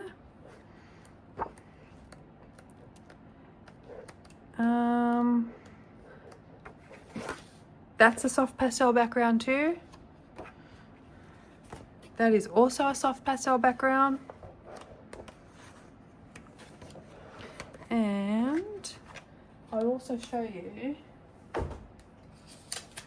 in Rita Berman's Minor Ricer Dersh Africa. I think I've got a few in here. That is a soft pastel background. I think that was actually the Artex soft pastels that I used, another favorite set. Where is my flamingo? There we go. So there's another option of soft pastels here where I've used them as a really soft background option instead of the really vibrant colors that I used in Worlds of Wonder? Rooms of Wonder. Too many books, I'm starting to get confused. So they're my favorite or most reached for soft pastels here. Beautiful color range. And on the topic of pastels, I need to show you the Naoni Chalk Pastel Pencils from Lightwish. Now I do have a review of these up on the channel. There is 24 colors in this set. It is a portrait set. For anyone who struggles to color skin, these are a lifesaver. They are really simple and easy to use. I have colored a few portraits with these, which I can pull out and show you. So first up I'll show you this page here from Hannah Carlson's jewelry box, and I've used the Naomi chalk pastel pencils to colour the skin here. I think I used maybe 3 colours to create the skin, blended it out with a blending stump. In my review video for the pencils I do show how I coloured the skin for this page. There is a little bit of a colour along in there. And I've used the same technique in another page I'm going to show you in a minute, but really quick, really easy to use. So you can check that out in the video if you're interested. And the other page I want to show you is in Jasmine Beckett Griffith's Alice in Wonderland, and I used the same technique for the skin tone here. I'll lift her up so you can see her a bit closer. Such a quick and easy option for skin. Honestly, when I was colouring this page, it was like maybe 15 minutes of work to achieve this look. And with only 24 colours in the set, they do have some great colours for a wide range of skin tones. Overall, it is a great set for creating super quick and super easy portraits. I do have a double page spread that I have chosen to colour, or it is in my December plans video that I hope to get to. It's from Hannah Carlson's Seasons. If I do get around to it, I might use these pencils again for her skin. I do love these pencils. And they are definitely a newfound favourite product of mine that I think will get a lot of use when I'm colouring portraits. Alright, now let's discuss some useful tools that we can use to help us with our adult colouring. And first up is going to be the blending stump. Now, I mentioned these before when I was talking about the pastel pencils. These are cylindrical tools made from very tightly rolled paper with 2 pointed ends. They're great for blending out your pastels or when you need to get into tight areas.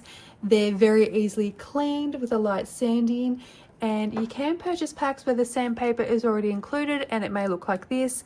And this is a brand new one. It's got a bit of cardboard on the top, but you pull the cardboard off, and when you want to clean it, you just rub the end on the sandpaper on an angle and then the tip, and it'll keep it nice, sharp tip, as well as making it nice and clean. And they do come in multiple different sizes. I have a whole heap more of these in my drawer as well. These just come in so useful for your colouring pages. They're also super cheap, super affordable. You can get them for a couple of dollars.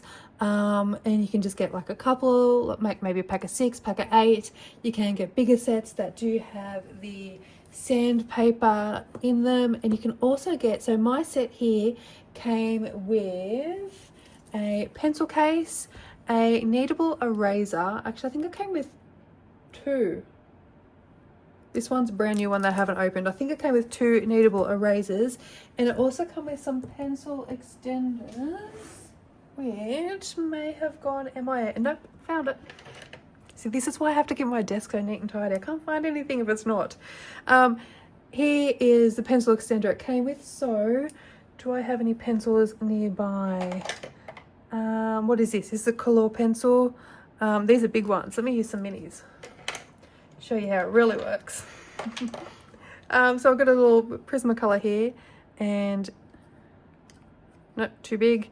So they would pop in the end like that. This one is probably a bit too big. You use it when they're even smaller, but I'll talk about pencil extenders in a moment because I do have a favorite that I use, and it is not this one. So as I was saying, you can get them in like sort of packs of 6, packs of 8, different sizes, or you can get multiple things in packs. You can also get other ones that have like blending sponges and little blending brushes as well. Have a look online on your Amazon storefront. You'll find heaps of different options to purchase blending stumps. Next we have our distress ink blending tools and foam sponges. Now I have this pack here which comes from a craft too. I actually think this came all the way from New Zealand. Now I have had quite a few people ask me about this storage system here, and I do believe it is no longer available. However, it is just basically a carry case for the blending tools, and you can buy these blending tools separately. So I have some smaller ones here, some larger ones, and then these itty little bitty ones. I'm not a big fan of these ones because I find when I'm trying to blend my distress inks with these, I don't really get a smooth gradient with them. They don't really blend them out nicely. You will get like darker spots, or that's what I find when I'm using these ones. I do prefer either these type of tools or the big ones. The big ones are my favorite. These are the ones I would suggest purchasing. Now the sponges do attach at the bottom with some Velcro. I actually need to buy myself some new foams. Mine are getting a little bit old now. They are fairly cheap. You can get a set of foams and handles for around $15, and you can buy like a whole new pack of foams, which I think I will do. I want to get one foam for each of my distress inks, and what I'm going to do is put a little Velcro dot on the bottom of my distress inks and then stick my little foams, and I'll show you what I mean. So here's one of the distress inks. On the underside here, just put a little Velcro dot, and then you can get your foam and attach it in there with the Velcro. So each different ink has a different foam, and then you don't have to worry so much about cleaning them as well. So a little bit of a tip there. Now Tim Holtz actually does have his own brand of handles and sponges. I think they are a little bit more expensive. I have tried them. I've tried multiple brands, and they all work just as well. You don't need to buy the expensive ones. You can go and buy the cheap ones. Make sure you do get the foam sponges here as well, because I think once I did buy, yep, yeah, I bought these ones when I first started using distress inks, not knowing what I was doing. I don't know why I still have these, because I don't use them, but I mean, they could work really well with soft pastels. Maybe I have to try them with soft pastels, but yeah, make sure you get the foam sponges. So these are my favorite tool for blending out distress inks. However, you can also purchase ink blending brushes, which you'll also see me use sometimes in my videos. And they do look like makeup brushes, and sometimes even when you look them up on Amazon, they will have makeup brushes as part of the product description as well. So they do come in sets of multiple different sizes. There's more here. This is all in one set that I purchased. And you can use these for your distress inks, your soft pastels. They're really easy to clean. I just wash mine with washing up detergent and warm water, and they come out perfectly clean. And it doesn't destroy your bristles or anything at all. The smaller sizes are really good for getting into little areas. I must admit, I do prefer these as a soft pastel tool rather than a distress ink tool, as I do find it easier to get a really smooth blend with the tool I showed you previously, rather than these for the distress inks. But these are great, I think, for soft pastels. Oh, and they're also perfect for the King Art gel sticks. I use these for the King Art gel sticks too, and they blend them out really nicely. So let's move these to the side. Okay, next up I have these rubber tools that I use to apply my masking fluid with.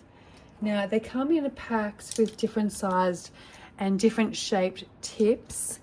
I do also have a smaller size with smaller size tips here for smaller areas. Now the reason I use a rubber tipped applicator when using my masking fluid is because when you are finished, you can just peel off any masking fluid that's left on the end and your tool is clean again. I don't recommend using paintbrushes, as they will never be the same again, but you won't ruin these tools. And my favorite one to use is this one here with that angled end, and it's got the point, so you can pick it up and use the flat end for a larger application, or the pointy end if you're trying to get into fine details with your masking fluids. Now I do have these sets linked down in my Amazon storefront, and for all 10 of these, wait, I'm missing one. 1, 2, 3, 4. I am missing one of these ones, but you do get a pack of 10 for $11.39, which I think is a reasonable price, and all different shapes and tips that you can use for your application. Oh, and before we move on to the next thing, I just want to show you the masking fluid that I like to use, which is the Winsor & Newton masking fluid, and I do use the one that has a little bit of a color on it. I also have a video on the channel in the beginners playlist on how to use masking fluid for beginners that you might be interested in checking out. While we are discussing tools, I have to mention the Derwent battery operated eraser. Now, this is currently $10.69 and it comes with 8 replacement erasers, which will last you a long time. Now, this is not the eraser to use for large areas. It is wonderful for precision erasing and fine details. The on-off switch is right here, very handily located, so you can hold it down while you erase your particular areas on your page. So things you may want to erase. You might want to erase some circles or some bubbles from your backgrounds to create a bokeh effect. You may also want to erase some of your colouring to create beams of sunlight or moonlight on your pages. I also use mine if I've used soft pastels for a page background at the very beginning of colouring the page, and then I need to remove the colour from the elements. So I use this to remove the colour from the elements when I do my soft pastel backgrounds first. Also, if you do make small mistakes, you can erase the pencil from that area too. So it does come in very handy. Now, with all this talk about pastels, we do need to discuss fixatives. Now, I do have a video up in my beginners playlist that explains the different fixatives, how to use them, my recommendations for which fixatives to use depending on where you're located as well, because not everybody can find the Micador brand, which I believe is an Aussie brand. So I won't go into too much great detail here. You can go and watch that video if you want to learn more about workable fixatives and all the different types of fixatives. So I use a workable fixative on all of my completed pages to prevent any color transfer. Now, because it's workable, you can continue to work on your page after using it if you wish to do so. So for example, if you do a soft pastel background first, you'll want to fix it in place prior to coloring the other pencil elements, and then you can come back and spray the page once again at the end when your page is completed. And that way the soft pastel won't smudge onto your colorable elements as you're using your hand to color in your rest of the page. So this will set the colors. It's also going to reduce any wax bloom and also reduce color transfer to the opposite page as well. But being workable, you can keep going and keep working that page afterwards. It can also add a little bit of tooth to your page if you have any pages that are extremely smooth as well. So if you want to know how to use your fixatives or any other tips and tricks, go have a look at that video. All the information is in that video. Also, for my fellow Aussies, you can buy the Micador workable fixative. I think it's $15.25 at the art shop. It is also sold at Officeworks. I think it's currently about $17 in Officeworks, so it is cheaper at the art shop. Okay, now we need to talk water brushes, and my favorite water brushes are the Artisas. Now, they do come in a set of 6 different sizes for $29.17. Mine are getting extremely grubby. I probably should replace them by now, but they still work perfectly fine. They're just looking a little bit gross. Now, they do get a lot of use. I use them with watercolor pencils, Inktense, Neocolor 2s, watercolor paints, metallic watercolors. Basically, I use it for anything that is activated by water, and I tend to use the same size most of the time too, which is this size here. I do have a bunch of water brush pens. I do find I get the most control of water output from the Artisa, so they're the ones I recommend.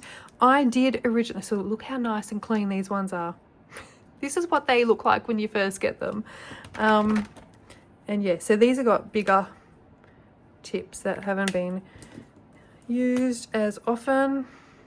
That one's a little bit grubby too. And I have this Kuretake set, which is a set of 4. Yeah, so what I was going to say is I did originally start off with a no-name brand.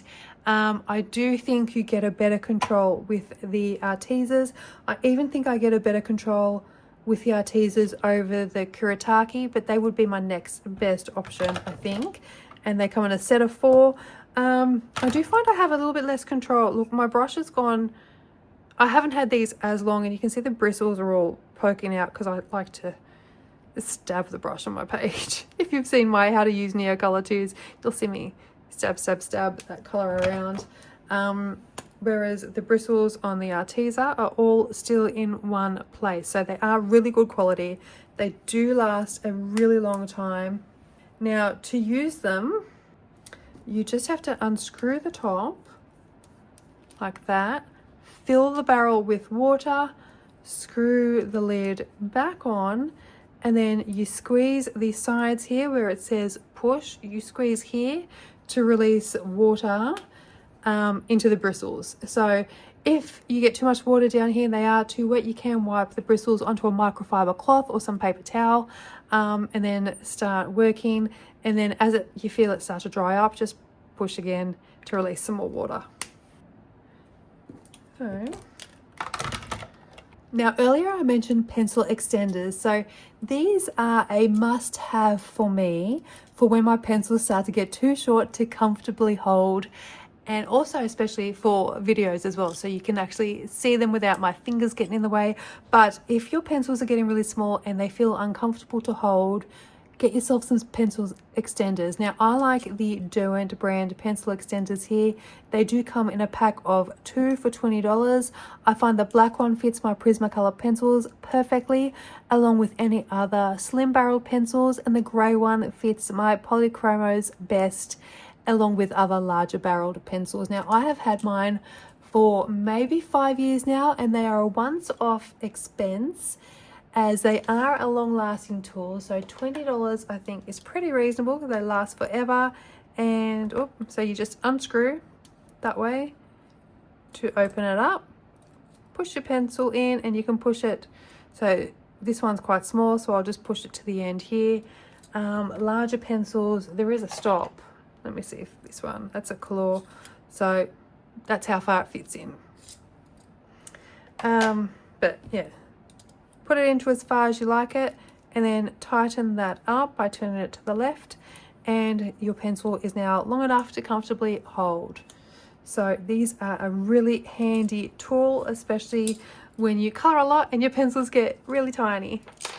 All right, so we're almost into the fun, sparkly section, but first, let's talk about white pens. There are so many to choose from, and like a lot of colorists, I have tried many different brands among the years. Different brands, different types, before settling on a couple of personal favorites. So my current favorite white pen is actually the Tooly Art acrylic paint pen. Now I have found this to be super opaque and very smooth when coloring. Whether I'm using it to cover black lines or to add highlights to a page, I do get a very consistent and even application. They also come in different nib sizes. Now the downside to these pens is that I haven't found anywhere in Australia where you can purchase these as single paint pens.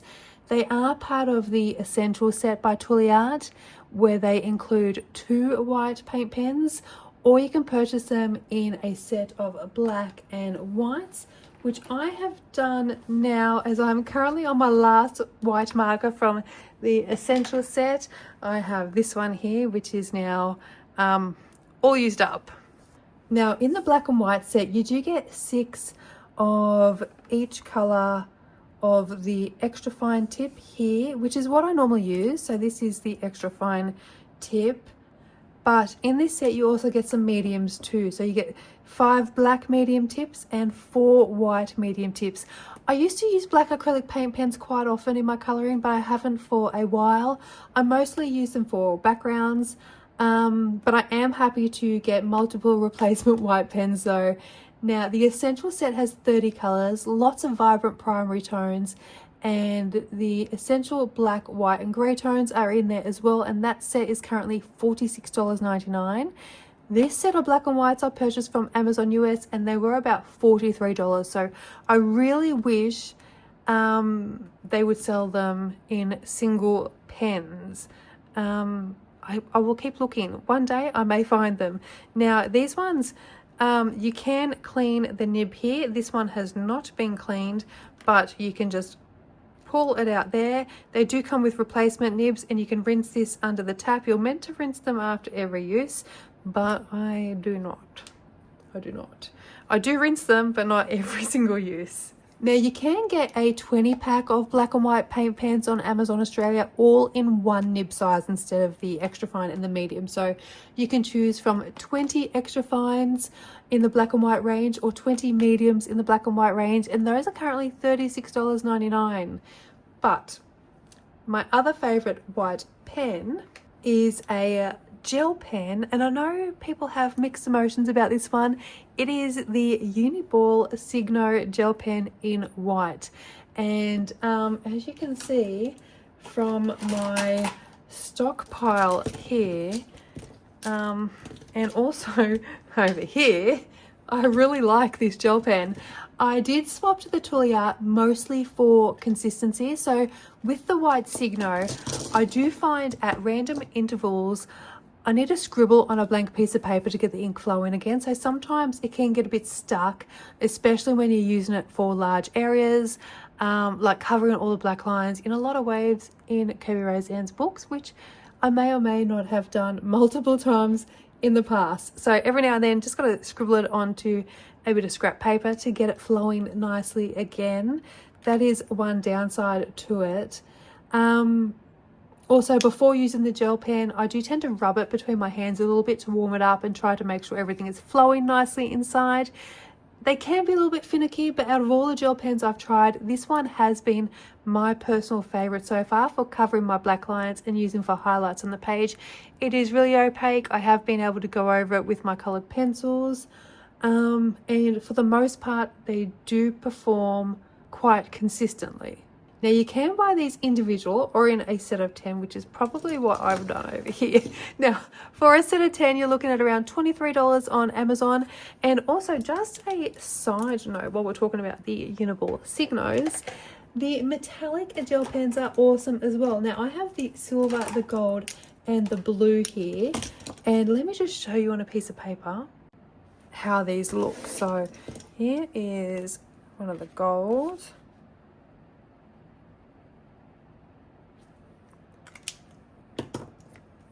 The silver.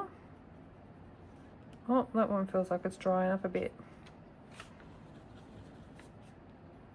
Yeah, that one might be dry. Here we go.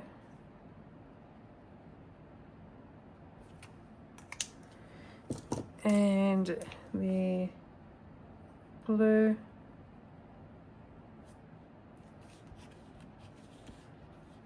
Clean that nib off a little bit. Oh, what is happening? These were working perfectly fine the other day. Oh, there we go. So hopefully you can see how shiny those colors are. They're really pretty. Now you can also see how finicky these pens are as well. But the shine is beautiful, especially on the silver. Really pretty metallics. Now, that brings us into our fun, sparkly embellishments. So I might zoom in a little bit more for this section. And the first thing I want to show you is the KJ Design by Karen metallic watercolor paints. Now, these handcrafted watercolors are beautiful, rich and pigmented with smooth blending capabilities. They are honestly the best quality watercolor paints I have used. They add a luxurious touch to backgrounds or even embellishments. I use them so often, almost on every second page over the last few months since I got these sets.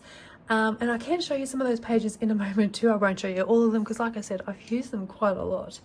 There are so many colors you can choose from. I will put the link to Karen's Etsy store in the description, and you can purchase the half pans as either singles or in sets.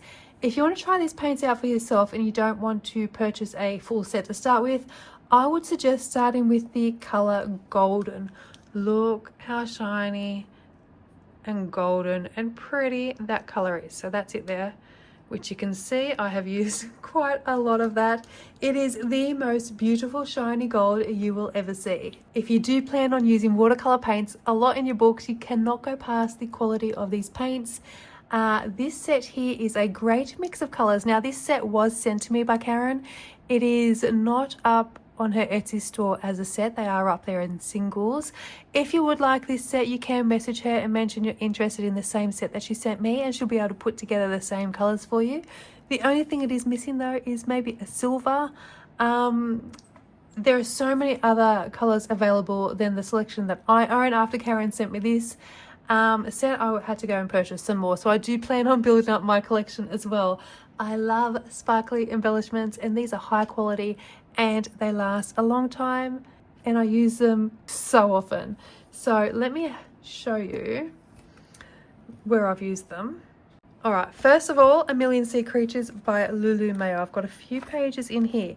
Okay, so here is one of those pages, and I've used it in the magenta color, which is Gerbera here, and then this blue, which is this one, Pewter. And of course the gold on the stars is golden.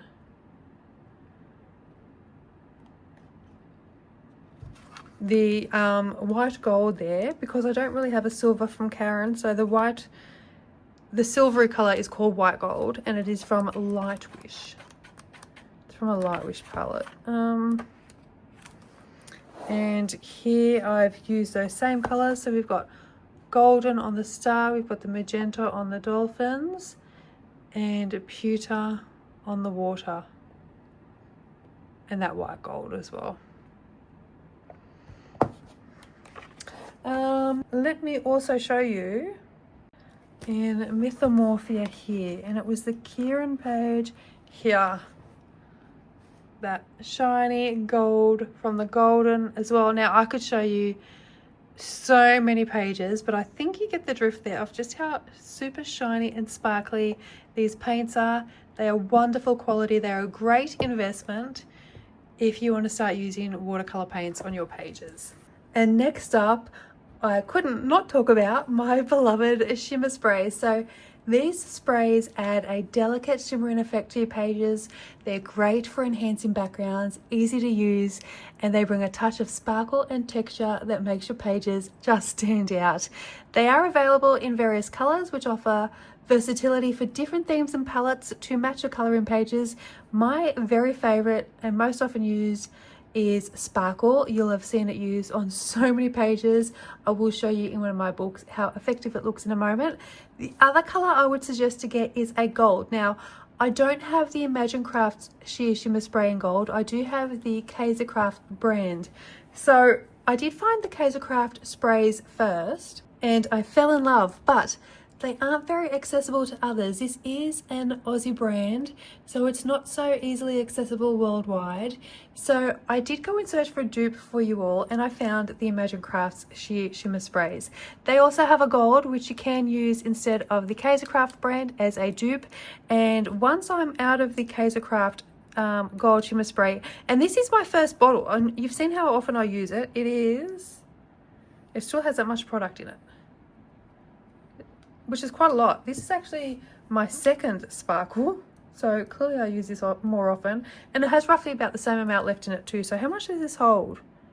59 mils, and that is 50 mils. Oh, you would think that that looks bigger, but yeah, this holds 59 mils, that holds 50 mils, but I'm going through this a lot more often, so clearly I'm using it a little bit more. But when I use up this one, the Kaisercraft brand, I am going to get the Imagine Crafts one, just so I can show you how well that one works as well in the gold. Now, let me just quickly show you a couple of pages. So back to Godjewel or Goodjewel from Hannah Carlson, her new Christmas book. And the first page I coloured, which is a colour along up on the channel. This is the one I showed you before with the Distress ink background. But if I lift it up, oh, I don't know if the sparkle is showing. It is super shiny and sparkly to my eye. Oh, maybe they might catch it there. Is it catching it? Hang on, let me lift this light over. Is that showing?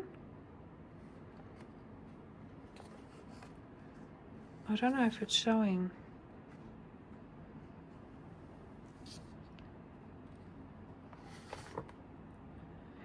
I think you can see it. It is super sparkly in front of me. It's just not looking so sparkly on the camera, but it is very sparkly. If you look on my Instagram, you can actually see videos that I've done close up, which will show you the sparkle more. And actually, where did I put Magical Worlds?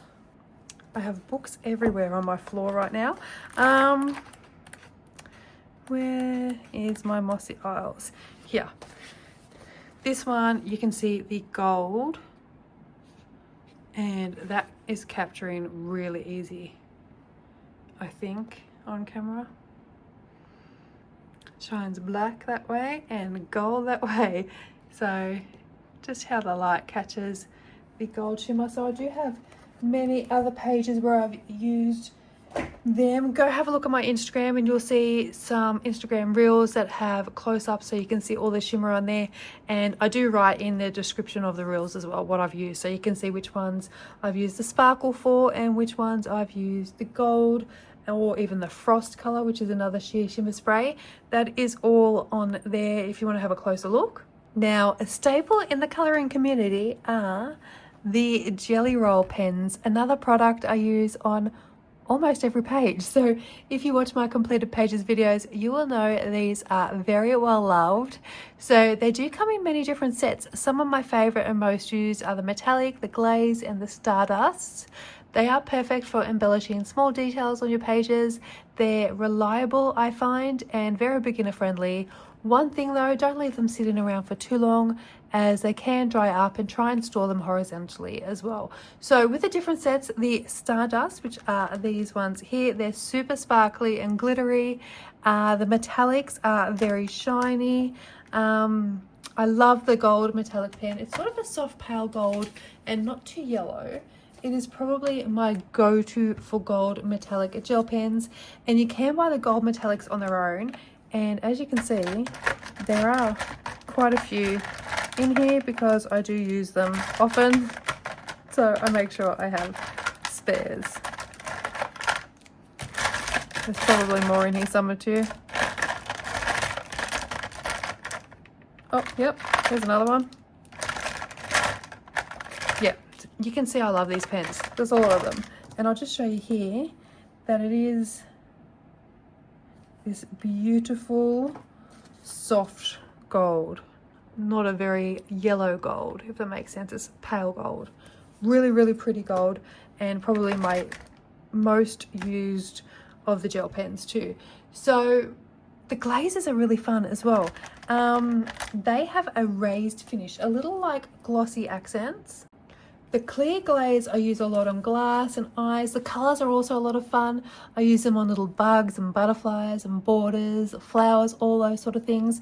And I like the black too.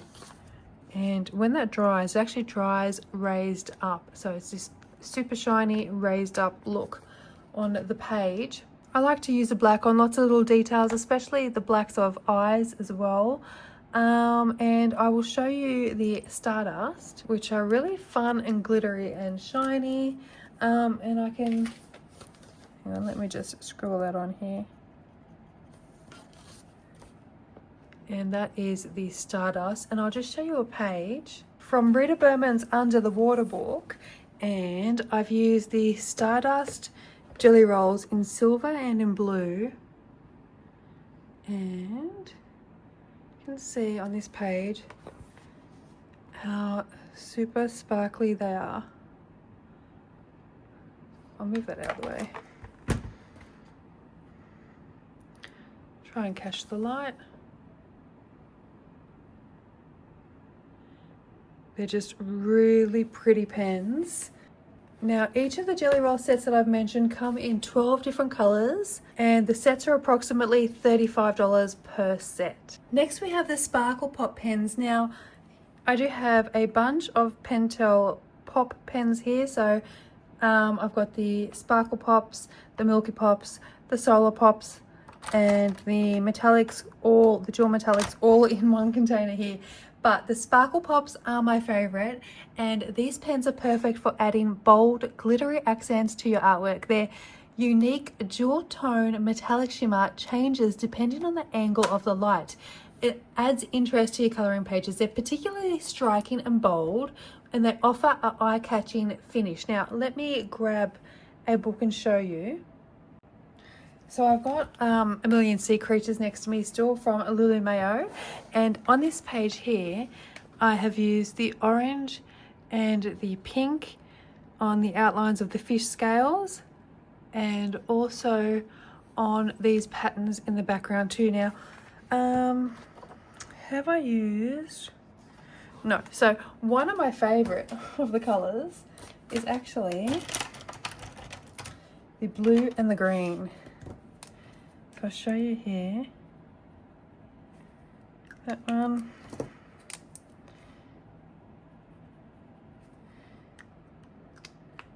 and that one, and let's hopefully focus. Well, and you can see those changing colours. So the green changes into a blue and the blue changes into a green. They're so pretty. The orange I love as well. Super shiny, that's the one that I just showed you that I used on that colouring page, along with the pink.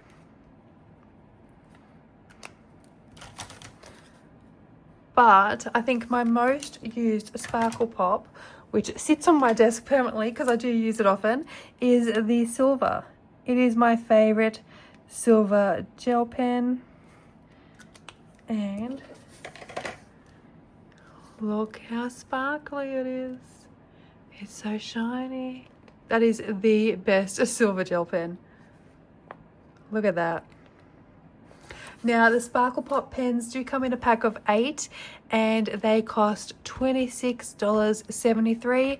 I purchased my Sparkle Pops in a big box which had the Milky Pops and the Solar Pops and all of the pops all together in one set, but you can buy all those sets separately. The Sparkle Pops are my favourite, most used set, and they're very frequently used. Now, the colours are quite bold, as you can see, so if you are doing a soft palette on your page, I'd use the Jelly Roll Stardust, as they have a softer colour range where these deep, dark, vibrant colours are really fun, and you get them from your Sparkle Pops. Now, I'd like to share with you another glitter marker set, and that is the Ohuhu glitter markers. So these are also really good for adding embellishments to your colouring pages. They do come in a set of 12, and I have a swatch chart here where I can show you the colours swatched out. So these are the 12 Ohuhu glitter markers up here. And I'll lift that up and you can have a look, and you can see they do actually reflect a different colour. So they actually remind me of the Pentel Sparkle Pop pens. So you can see here, purple into blue, orange into gold, blue into green, blue into purple, etc. So they do have different reflect colours. Hopefully they are showing up nicely for you, and I can show you what they look like in a colouring book. Actually, I'll show you a couple of different pages. So firstly, in Magical Jungle by Joanna Basford, and oh look, I opened up almost straight to it. So on this page here, I have used it on the outline of so many of the different flowers. I've used the blue, the orange, the green, and the reds. So you can see all that beautiful sparkle.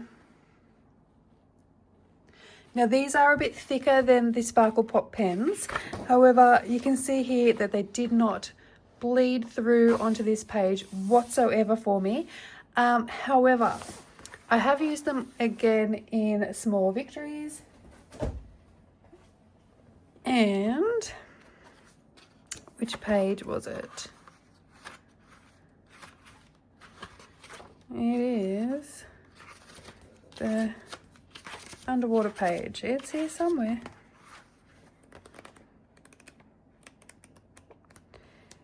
I know it's near the front.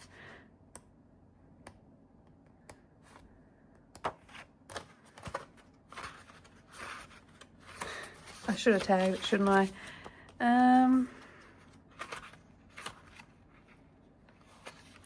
Where are you? Nope. Nope.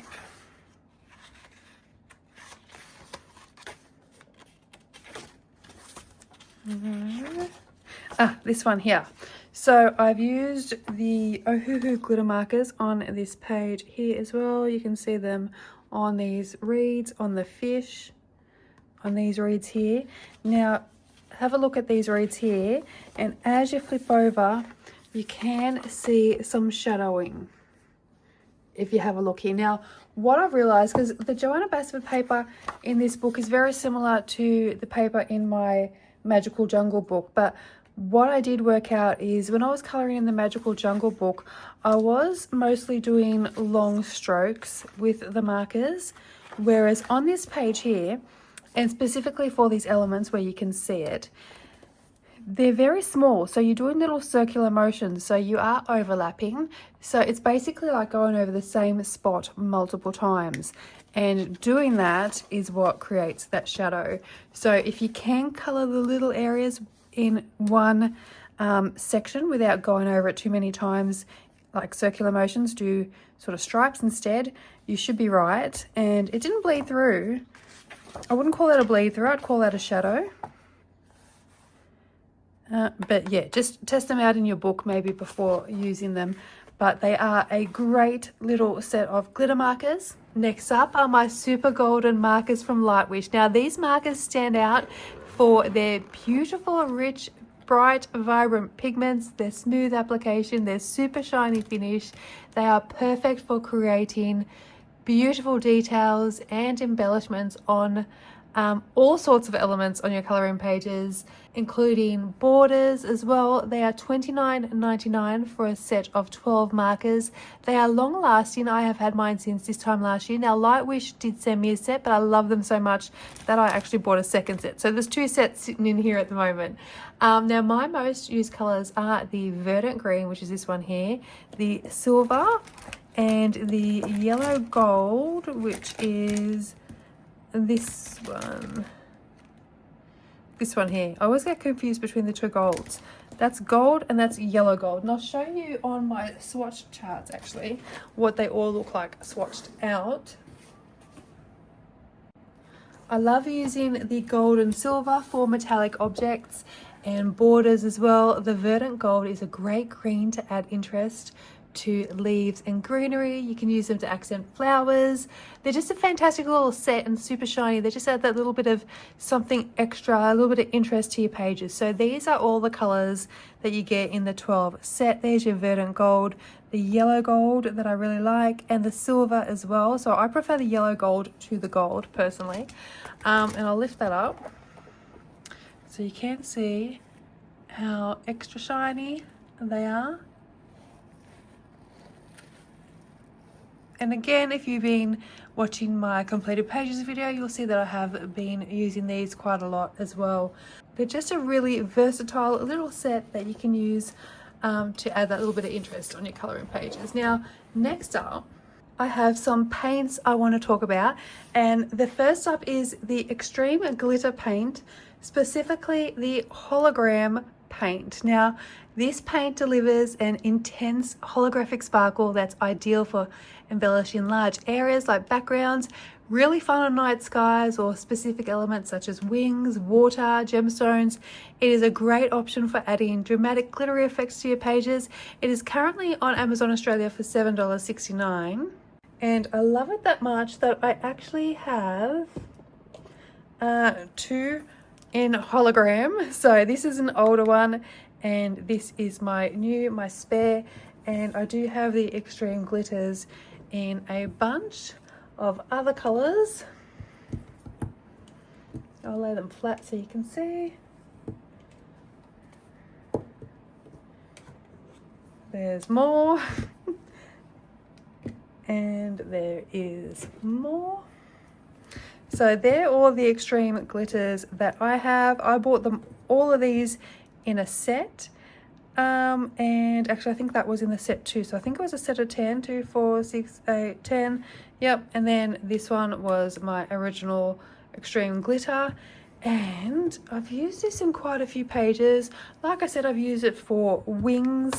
just to add, so it is a translucent paint. It does dry translucent, and the glitter actually transforms depending on what color is underneath.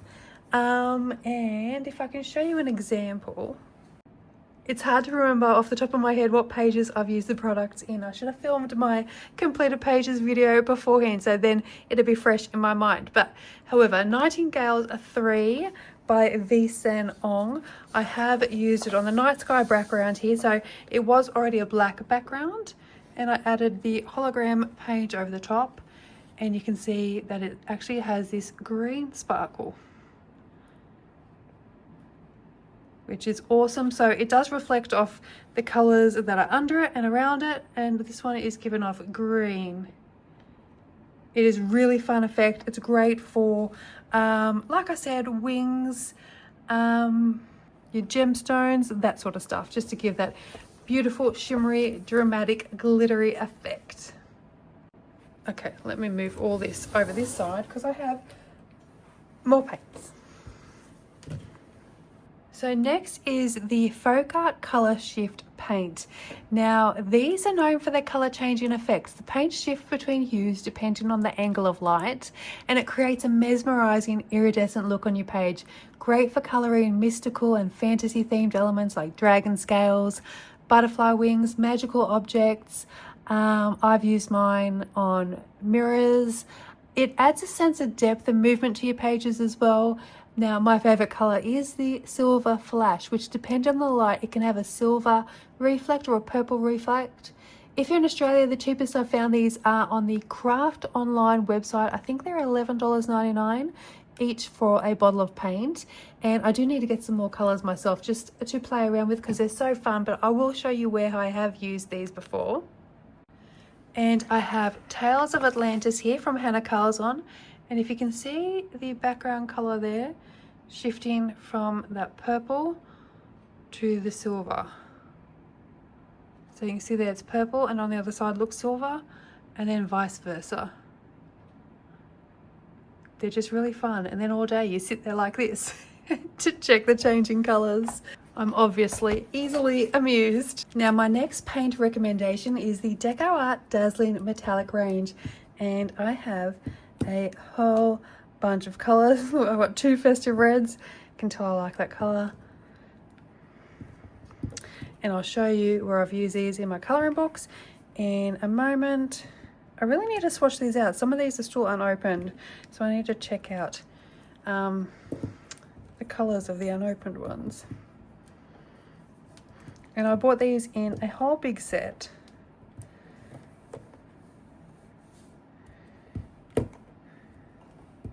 Still going. There's still more. And more. So these metallic acrylic paints, they do offer a rich shiny coverage. It works really well for details and backgrounds on your pages as well. They're highly pigmented, very creamy, thick consistency, making them ideal for adding your metallic effects to pages. So you can use them to color elements such as crowns, jewelry, stars, even mechanical elements in steampunk coloring pages. And I do love mine for backgrounds, and I will show you some examples. So I have Alice in Wonderland here from Jasmine Beckett Griffith, and you can see that background color there is actually this color here, berry. See how smooth and even the application is? And also, it's just a stunning color. So pretty. Really quick, really easy, really effective. I usually do 2 coats to get that nice opaque and well blended colors. I have another one I can show you. I'll use A Million Sea Creatures by Lulu Mayo again because it is right next to me. And here we have a background which was colored with festive red. So perfect Christmas color actually. Color in your Christmas ornaments or Santa's sleigh. Beautiful, beautiful metallic finishes. So these are really pretty and are really good for doing your backgrounds.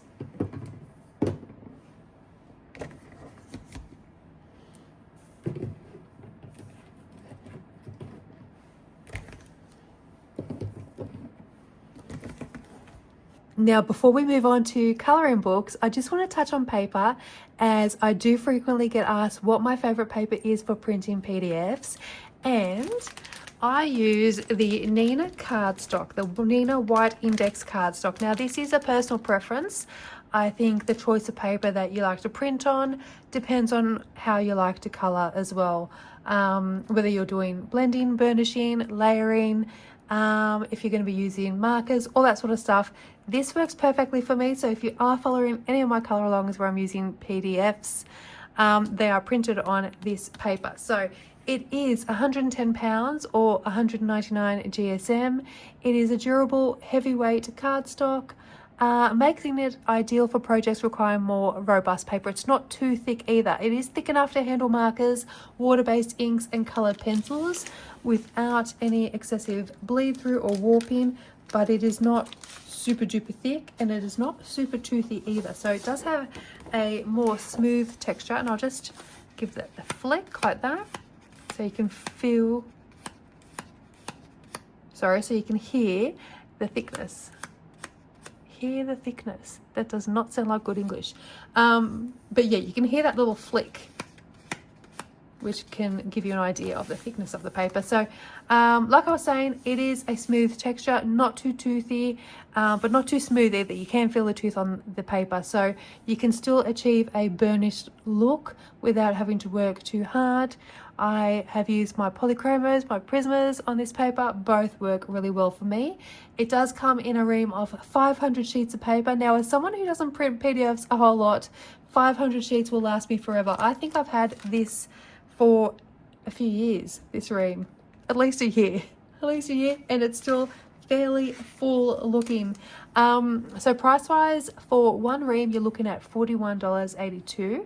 One thing to note though is the paper size is 8.5 by 11 inches, which is actually letter size and not the usual A4 size that we used to printing on here in Australia. So you will need to adjust your printer settings to ensure the whole page is printed properly on a letter sized page. So and as it is a thick paper, just be sure to check that your printer can handle thicker paper or cardstock. Like I said, it's not as thick as some, but it is thicker than normal copy paper.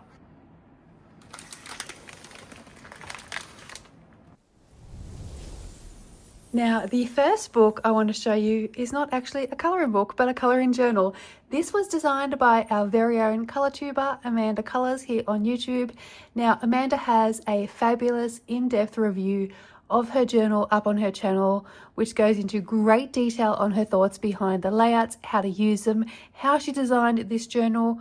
I will link that video down below. It's definitely worth popping over to her channel and taking a look. So I love to keep track of everything I'm doing throughout the year. This is a great organizational tool. I have a bit of organizational OCD, I think.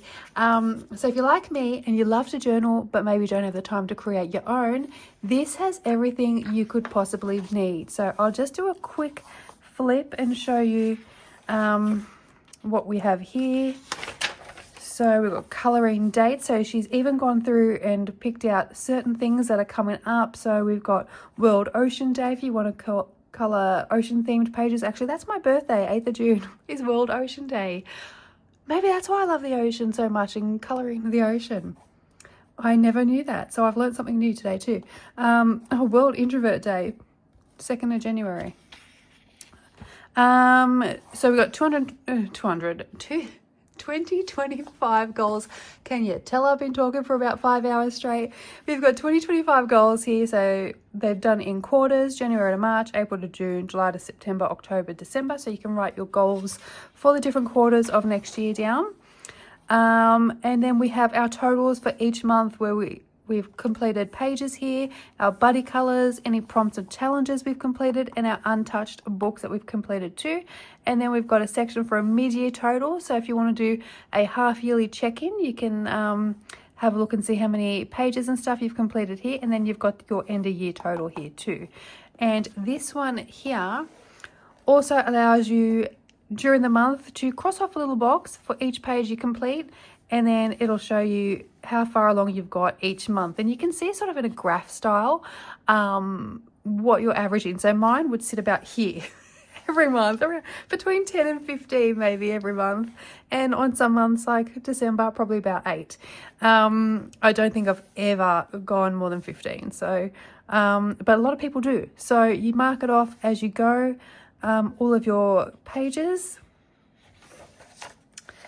And we've got, here's, we can list all the completed colouring books that we have finished when we started colouring in it and when we finished in it.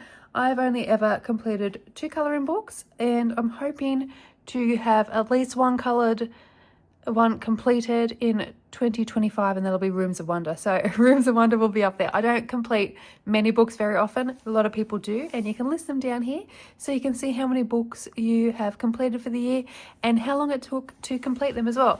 Now here you can list any books that you would like to complete for the year. And oh yep, plenty more pages for them.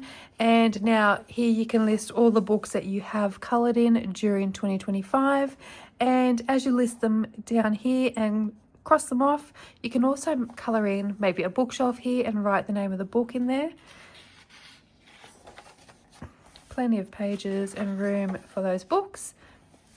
So we have a little quote and we have a little colouring page, and we have them at the beginning of every single month.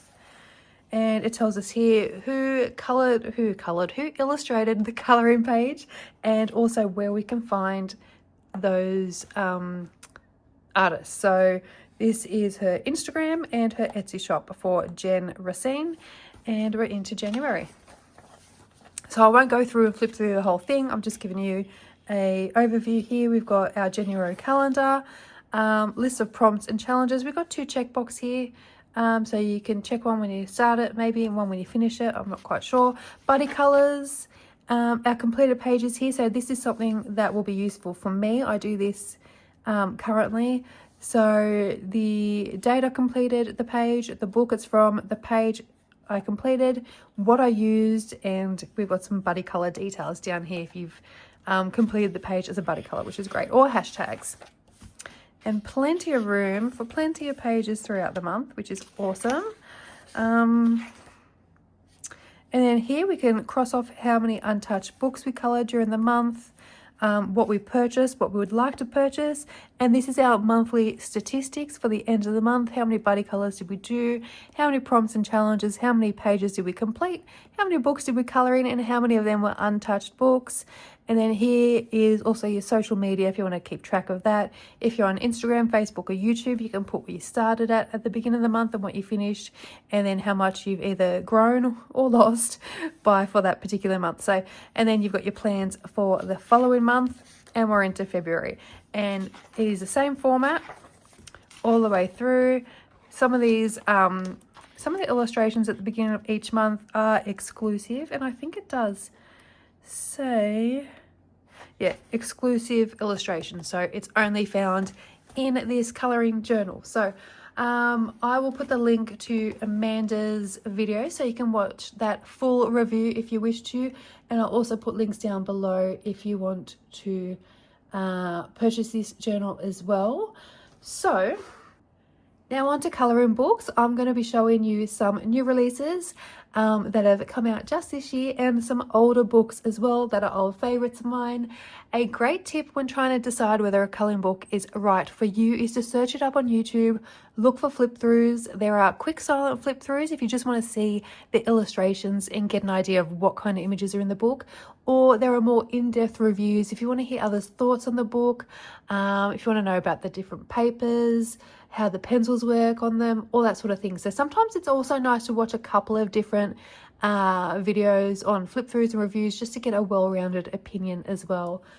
So first book I want to talk about is Small Victories by Joanna Basford. Now, I'm not going to do full flip throughs of these books. I will give you a quick look at the images. There are full flip throughs of most of these books either up on my channel or on just YouTube generally, so you can have a look if you want to see a slower flip through to see all the images properly. Now this book celebrates life's small everyday joys with little whimsical and uplifting illustrations. It is smaller and more portable compared to Joanna's other books, making it a great gift for anyone who likes to colour on the go, or someone who is time poor, or just to take to work. So if you get a little break at work, you might want to colour some small victories. Now, It does have simpler designs compared to her other books, which makes it very suitable for beginners, but also there is lots of white space and areas for you to add your own details for the more seasoned colorists. So I'll just give a quick flip to show you the sort of things you can find in here. So you can find some full page spreads, and you can find these smaller little elements here, these small victories. So you might only have time to color one little element during the day, or even during the week, during the month. Some dragons, again, some more small little illustrations. So you can color one a day just to get a little bit of relaxation time.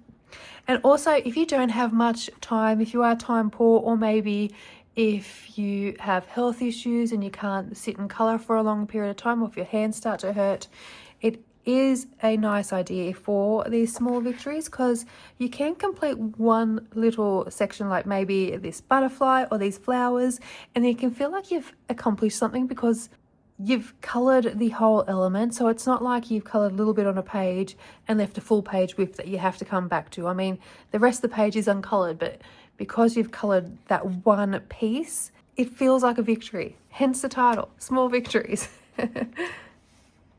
You feel like you've actually accomplished something, which is awesome. And these are really quick and fun as well. I've been doing lots of buddy colors in this book. I still feel like I've got a lot to color. We've got boats, we've got houses. This is really cute. I love the little pumpkin. Actually, there's a bigger version of that pumpkin in a book I'm going to show you soon too. Just little florally patterns. Lots of floating islands around. Lots of toadstools. We've got some ducks. Oops. Teapots. Have a cup of tea, some cupcakes. Glass jars. Practice colouring your glass. Some more little spherical designs. Some hearts. This will be nice for Valentine's Day. Lots of florals. Food page. That'll make me hungry colouring that. Don't colour that in your lunch break, unless you get to eat at the same time. If you're eating at the same time, it's okay. Otherwise, you'll get hungry. Little islands. They're really fun. Boats. These are cute little images. So, very beginner friendly book. But also, like I said, you've got these big backgrounds, lots of white spaces, so you can add extra details to your pages if you are a more experienced colorist. Or if you're a beginner colorist and you want to try out some new mediums or new techniques. Okay, so next up, let's stick with Joanna Basford and have a look at Magical Worlds. This is a new book released in October. It is a fresh book that you or the colorist in your life may not own already, although a lot of us did pre-order this book many, many moons ago in all the excitement. So it is fantastic for all skill levels. So if you are a beginner, this book will be great for you. I'd actually say most Joanna Basford books are great for beginners. I might bypass Last Ocean if I were you though. Although that was my first ever colouring book, I was just colouring with fine liners. The details in Lost Ocean are very teeny tiny, so I think it is best to start with a different Joanna Basford book. I'll recommend another Joanna Basford book in a moment too. So I'll just give you a quick look at this one, which is her new book. I actually haven't done a review yet for this on the channel. I do have a playlist for all my book reviews that I will link down below too. So most of the books I'll show you today should be up there, but not all of them will be. This one won't be. So if they're not on my playlist, just search YouTube. You'll find plenty out there to watch. So do I need to zoom you out? I think I better zoom you out for this one. Okay, that's better. I can fit everything on the screen. Look at this dragon. Love that little dragon. I don't think I've had a really, really good look through this at everything just yet myself either. I have quickly flipped through and seen what catches my eye, but I haven't had a detailed look myself. Some space pages, some underwater themes, some foresty themes, lots of cute little houses. Another sort of galaxy page. there's boats, there's hot air balloons. There's a lot of elements we usually see in Joanna's books. This is really fun. We've got some birds, more birds. Oops, got it. Lots of gems to practice colouring here as well. Some detail florals around this fox. Islands. Now the pages I have coloured in this book are all colour alongs up on the channel. I've only done 2 so far, but there should be more coming in December. So insects, toadstools, inside rooms. This one reminds me of Rooms of Wonder, the owl page, with the sort of shape and the rockiness of it. Rockiness? I don't think I'm making sense anymore. Here are some sweets and some lollies and some donuts and fun, yummy things. This is busy wallpaper page. Castles. Yes, I had a bit of an incident. If you haven't seen my completed pages video, I dropped my Distress Ink Black Soot onto my page, so I will be matching the backgrounds on these 2 pages when I get around to it. So some images are a lot simpler than others, some are a little bit more intricate. You do have these small victories on the pages like we saw in Small Victories. They are a little bit larger, of course, because it is a bigger size book. Look at the little coffee maker.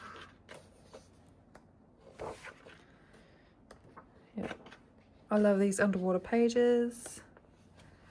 These are a little bit in keeping with Lost Ocean style, although Lost Ocean is probably a little bit more detailed and tinier details. Dragons, toadstools, castles, a sloth. I think it's the first time I've seen a sloth in Joanna's books. So, like I said, another great book for beginners and also seasoned colorists. Now I have the UK edition of all of her books, which you can tell by spotting the U here in colouring, and the UK edition is both stitch and glue bound, which you can see here. If you do want to learn more about binding on your colouring books, I do have a video in my beginners playlist all about binding, so you can have a look at that if you're interested. Now the paper is white. It isn't bright white, it's kind of an off-white. It's not quite as creamy as the paper in some of her older books, like her original Secret Garden and Magical Jungle. The paper quality is great though, and it does respond well to pretty much any pencil. And while we are still on the subject of Joanna Basford, I do have to give a special mention to Rooms of Wonder.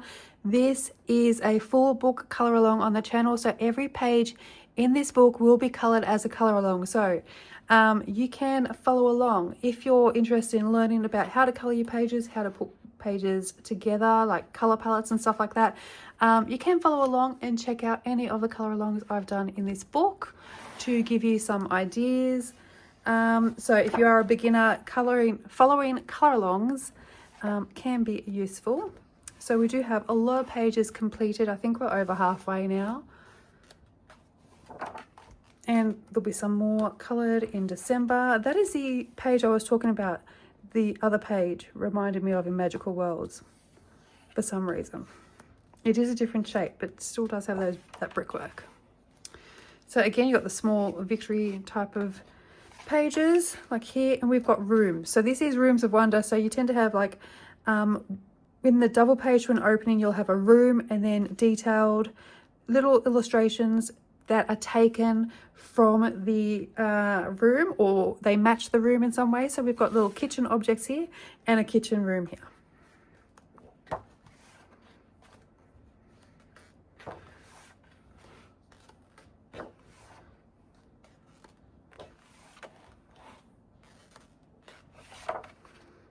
This is actually a really fun book.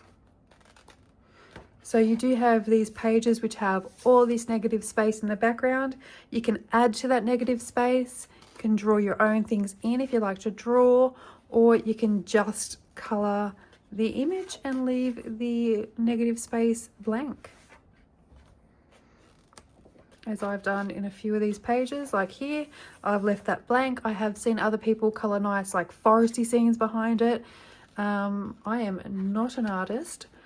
I can't draw, but yeah.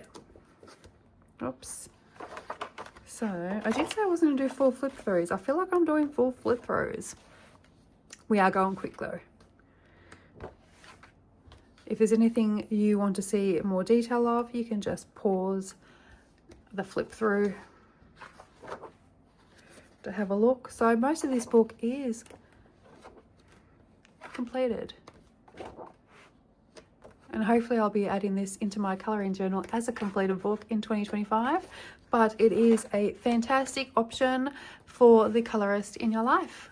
So since we are on the topic of full book colour alongs, I can't pass up the chance to show you some Kirby Roseanne's books. So let's look at Worlds Within Worlds, because it is my absolute favourite ever Kirby Roseanne book that he has ever made so far.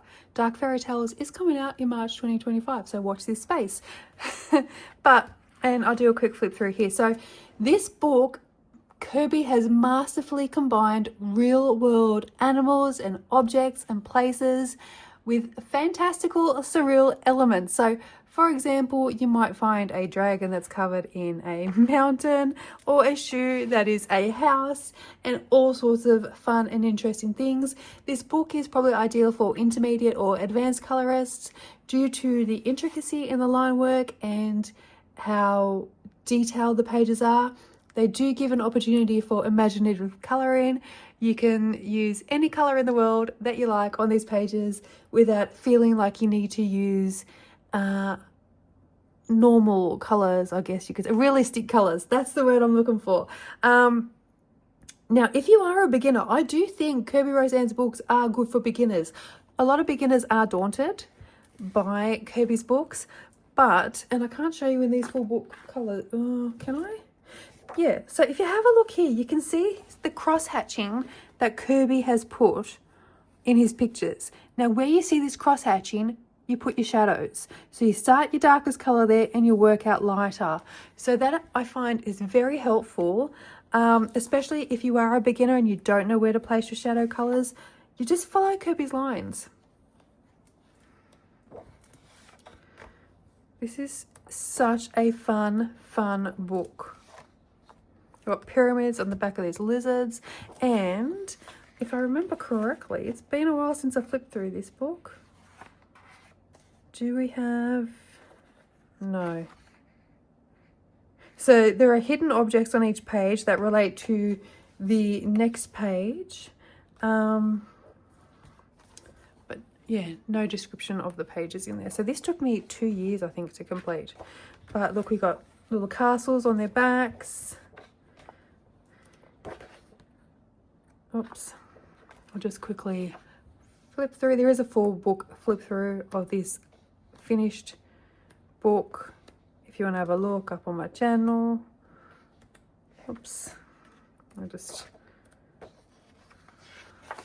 give you a quick look at what kind of images you can find.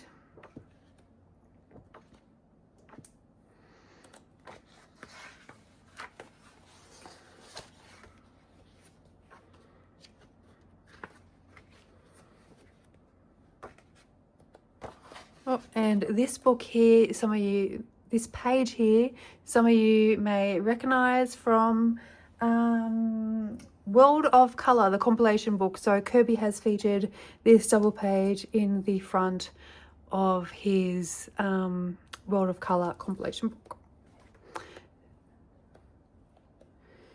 So that is my absolute favourite Kirby Roseanne's book, Worlds Within Worlds. I almost said Worlds of Wonder. It has been a long day. I started, how long have I been talking for? I've been filming for 6 hours. 6 hours straight, guys. This is going to be a big video. It's getting a bit chaotic now. It's getting a bit chaotic. We're near the end though. So I'm going to go with Mythic World, another Kirby Roseanne's book, which is also a full book colour along up on the channel, which is now complete. So every page can be found in the playlist for Mythic World on my channel. for you to colour along. This is such a fun book.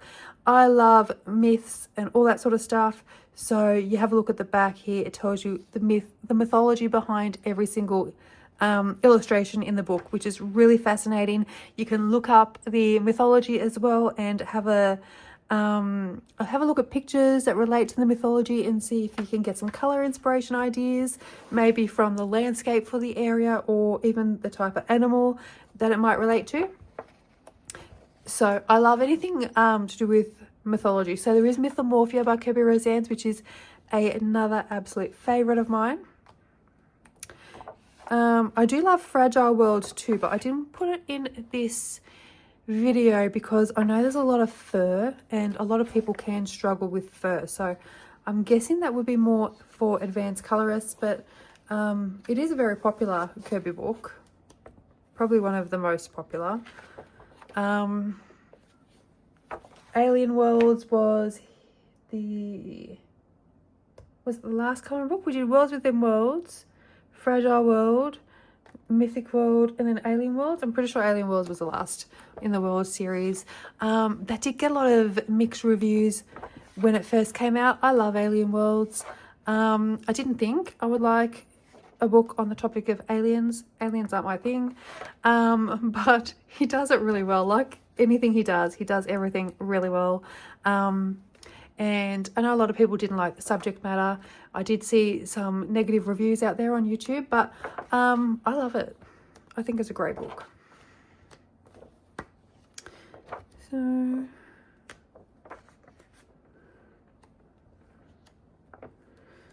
lots of fun pages. Love these pages. Love this page. They're just really fun. You can use lots of mixed media in these books as well. With my Worlds Within Worlds that I showed you just before, I only used Prismacolor pencils for 99.9% of that book. So it did take a long time, although this one took a long time too. But there is a bit more mixed media in this book. And it does take this. So these are the UK editions again, and they do take water mediums really well. And again, they are glued and stitch bound as well. So before we get to some of the newer books, I just want to show you Circle of Life by Melpomene Chatspanagot. To know she does have a new book being released in March of 2025. But this is so she's got 3 books out at the moment. This one, Enchanted Earth and Nature Mandalas. This is my favorite, followed by Enchanted Earth. Nature Mandalas is my least favorite so far. And they're beautiful, intricate pictures. They do have a thicker black line. The paper is very white, nice and bright. So the lines are a little bit thicker. These books are great for basing with watercolor markers. That page was purely Prismacolor pencils and Distress ink for the background. So all the pages that I've done in here are color alongs as well on the channel. But I love these illustrations, and I love that she has filled everything. So you do have the white space around the background, but I don't look at that. I just look at this spherical image here, which she has a few of, and they're really full, really detailed. That is the kind of book I like. Full and detailed.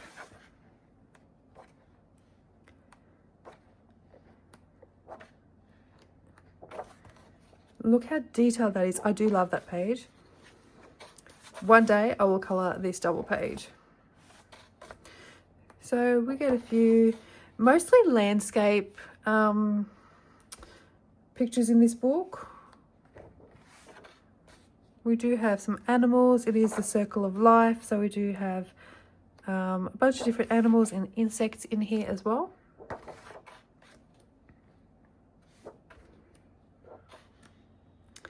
I do need to colour more pages in this book.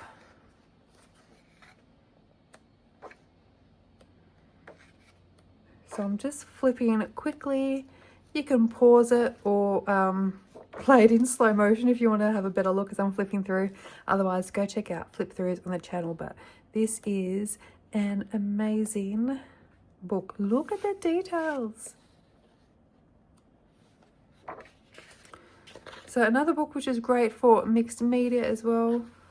Good for basing, good for watercolor pencils, watercolor markers.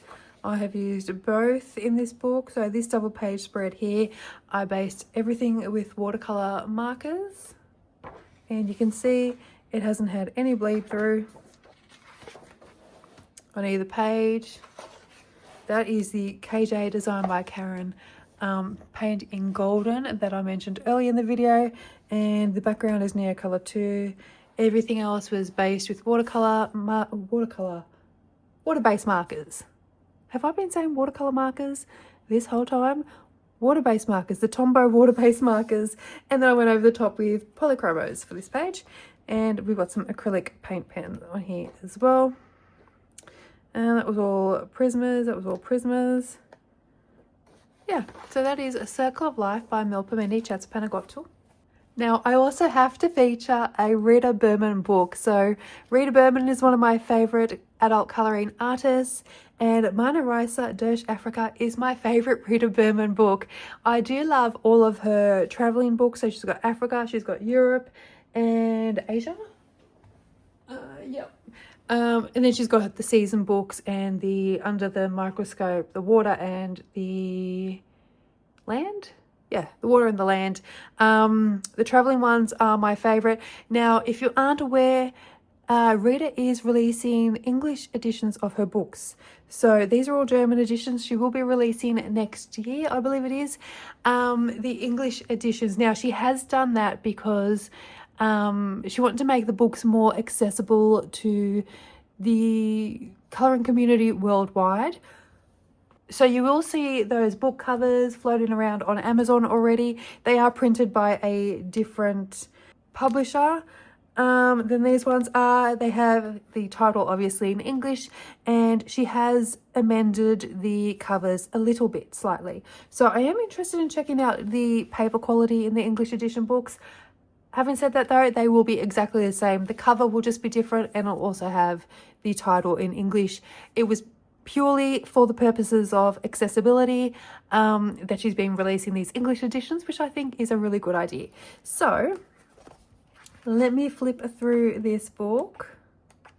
So you have your paper test pages at the back. A lot of books have those paper test pages. So this is a little bit smaller than the other books I've shown you, and all Rita books are this size. So they do take a lot of different mediums really well. The paper is a little bit smoother on Rita's books, but I've used polys, I've used Prismas, Black Widows, etc., and never had any issues.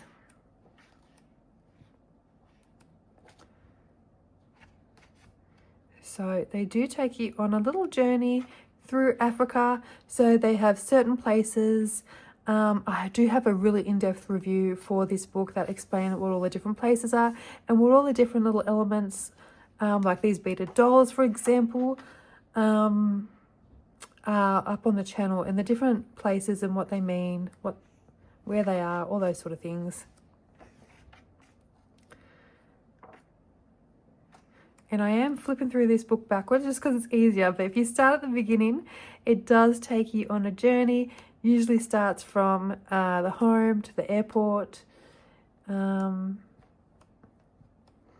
love this book. I could do this book as a full book colour along easily. So every page I have coloured so far in this book is up on the channel as a colour along. And they are they're small, but they're detailed. So they don't take too long, but I love detailed pages, so you fill up the pages really nicely without having a lot of negative space that you need to feel like you need to fill in the background. Does that make sense? Yeah, so if you start from the very beginning, and most of the books, her travel books, do start in a similar way. So they have the maps, your map here. And then here packing, and then off to the airport. Most of them start similar to that, and then you're landing. The plane's landing here in Cairo, and then it moves through. So we're on the Nile here on the riverboat, and that is from inside the riverboat, and it moves through. So it kind of tells a bit of a story, which I really like. It'd be fun to colour one of these books from front to back, and she hasn't released a new one for a while since Africa. When did Africa come out? Was it 2023? Where is it? 2022. No. Africa was the last one. 2022. So we haven't had a new book in 2 years. Is that right? I'm going to have to double check that. 2022. I'm sure we have to be due for a new one. Rita, if you're watching this, what's next? Where are we off to next? Can we go to Australia? I would love to see a book, a traveling book for Australia. Now, I want to include a Lulu Mayo book, and I will get to the newer book soon, but A Million Sea Creatures by Lulu Mayo, it is my favorite Lulu Mayo book, so I want to show you this one here. This is really fun if you're a beginner. You can play with all your mediums in this book. You can throw everything at it. So I've thrown watercolors, we've got paint on the background. Oh no, that's acrylic marker. That's Artex acrylic marker for the background, the Simtat markers. Yeah, pencils, paints, markers. When I say markers, not alcohol markers. You know, your water-based markers, your acrylic markers, those sort of things. All your sparkly items, so there's glossy accents on the eyeball there.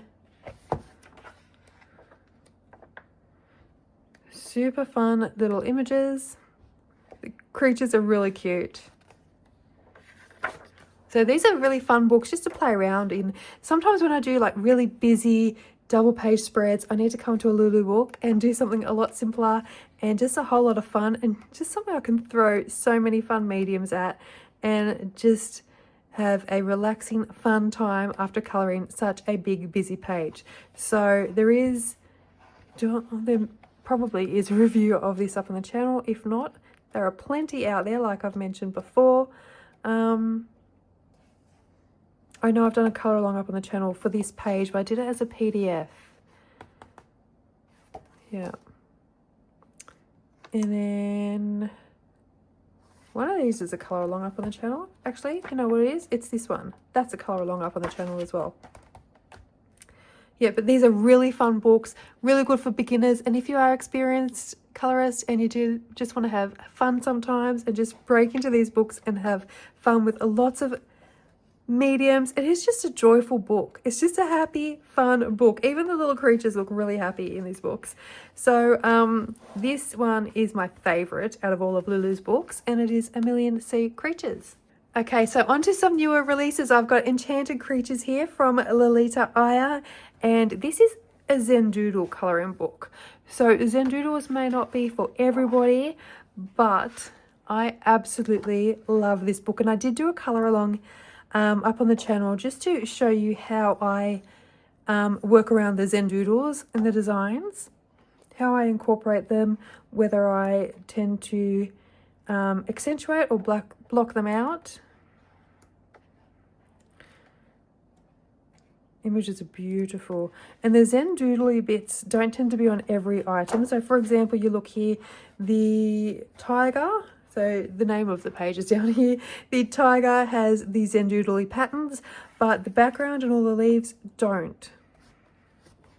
So it's not on every element of the page. So this is one that I coloured here, the fox.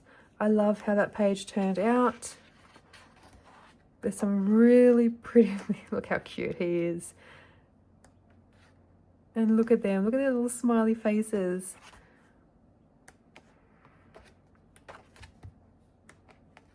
I like that page too with the dolphins. So many pretty pages in this book.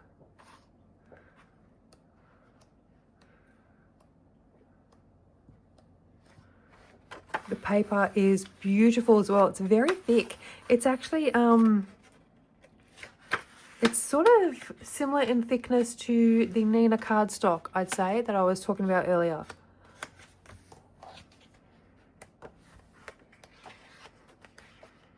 And there's the one I did as a colour along up on the channel. And we've got a table of contents there to show us the different sections. So we've got birds, water beasts, the woods, and insects as well.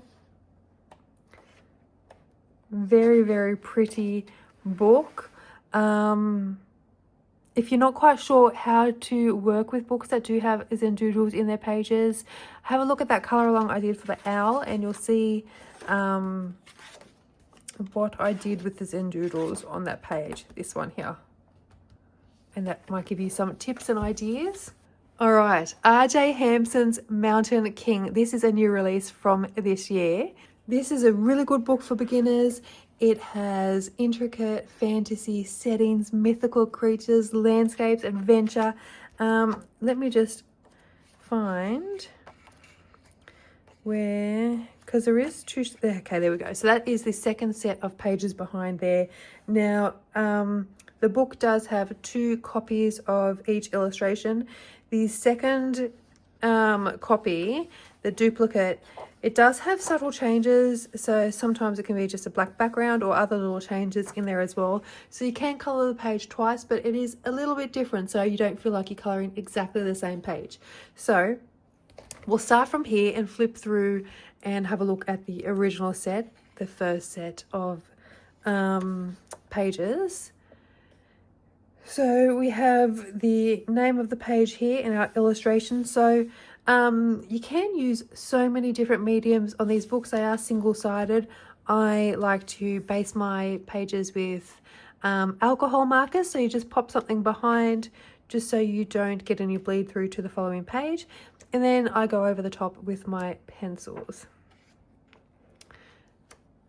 I adore this book. I love RJ style. That's, is that the only page I've coloured? I think it might be the only page I've coloured in this book. So that is alcohol markers. I used a mix of different ones.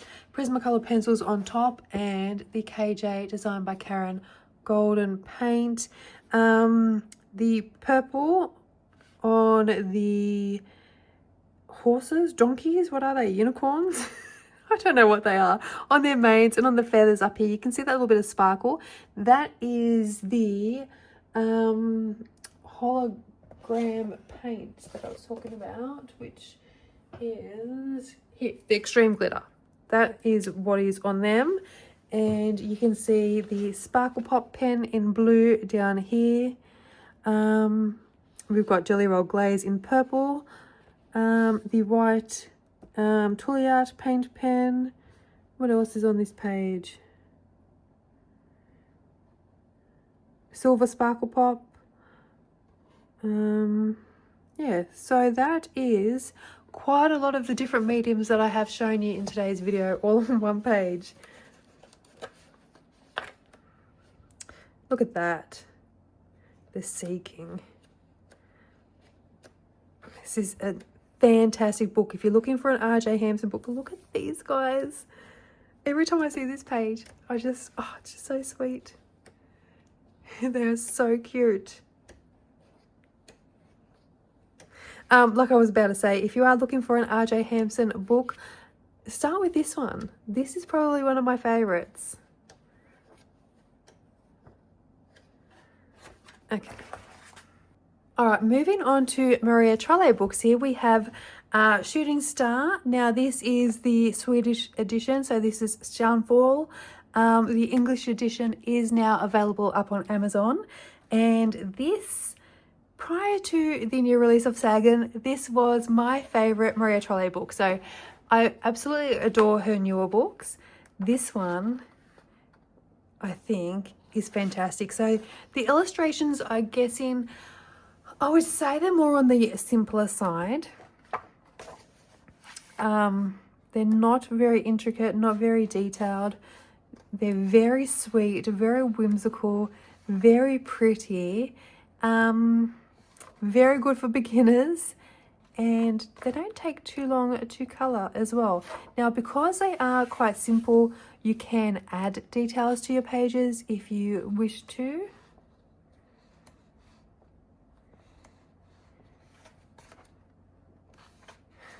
Just so fun and sweet. It's just such a beautiful book.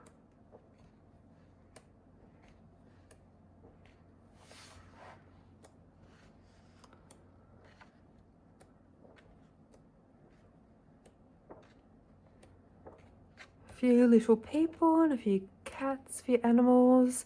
I love these landscapey pages, and this one as well.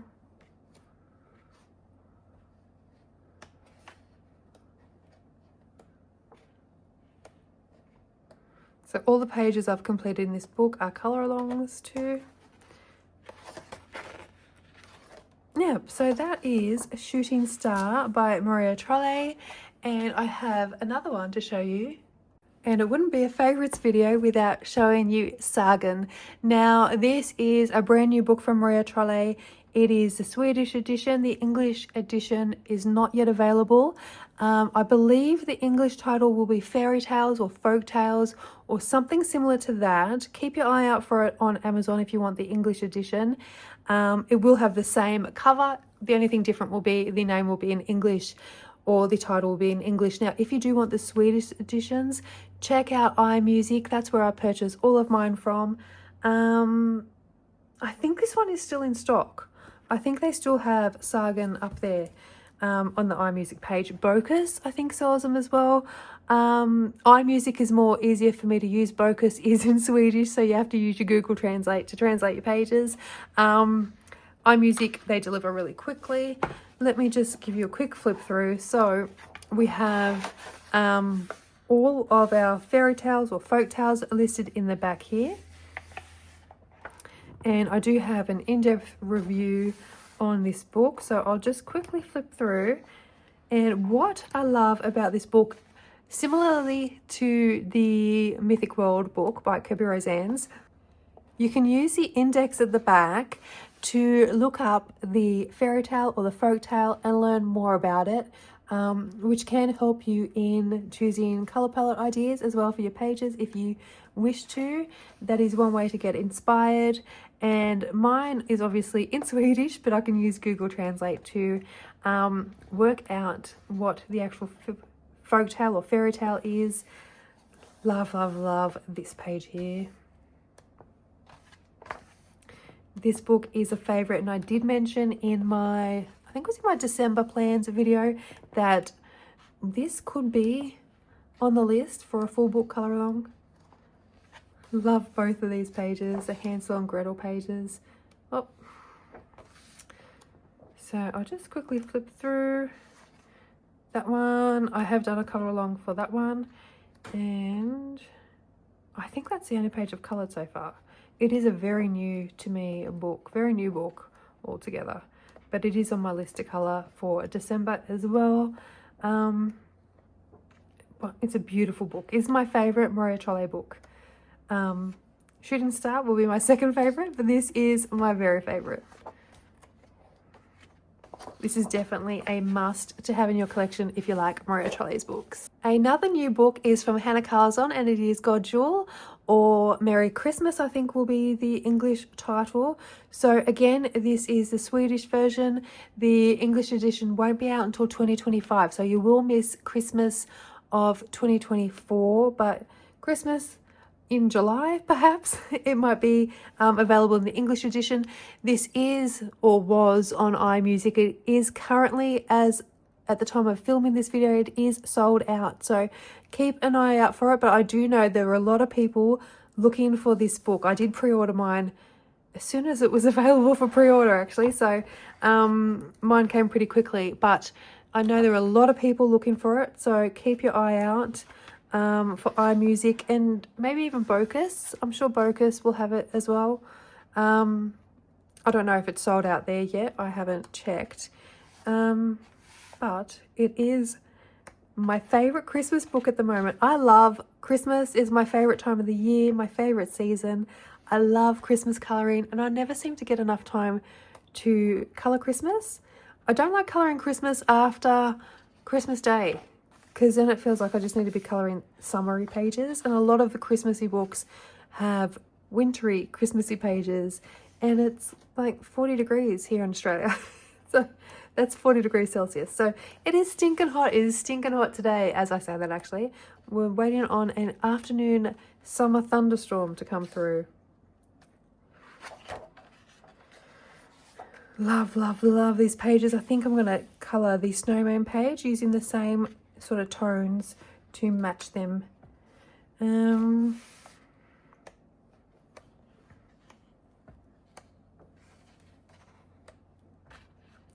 Love the double pages in this book, this little village market scene. Oh, And there is a village in here too, so they are my possible colour alongs for December. I like this one too. Some of them are kind of wintry, some of them aren't even Christmassy or wintry to me, but like Rocking Horse here and the Carousel. Yeah, so you can colour in this book and other points of the year, not just at Christmas time. Like these little birds here. It looks more like a wintry page rather than Christmas specific. Here is the village page. Love, love, love these deep, intricate pages. So detailed from Hannah. She's done such a beautiful job with this book.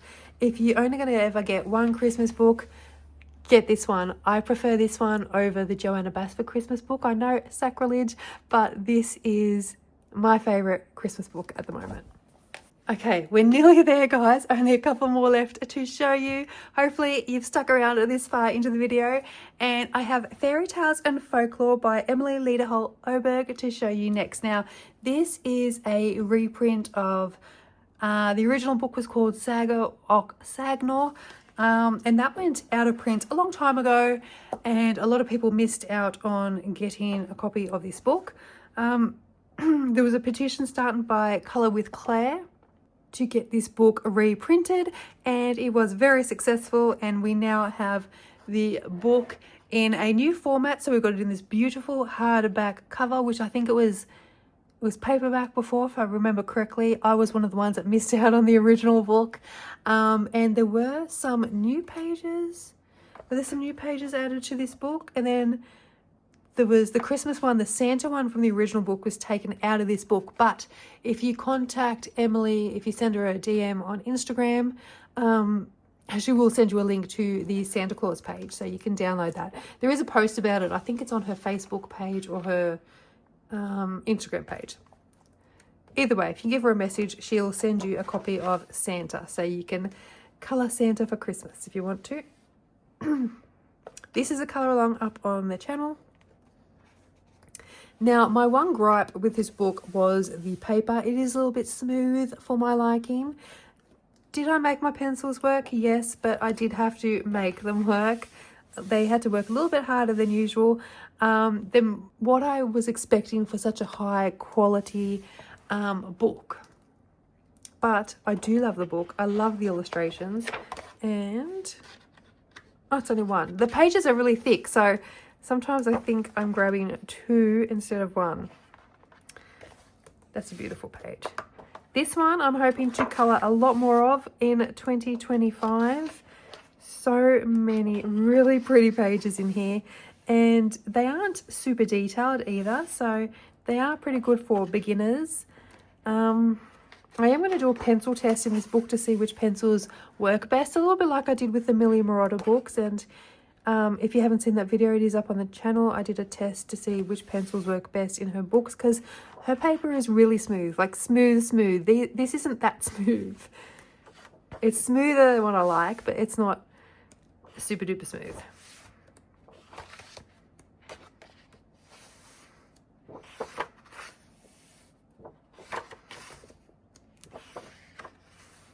I love her style of illustrations.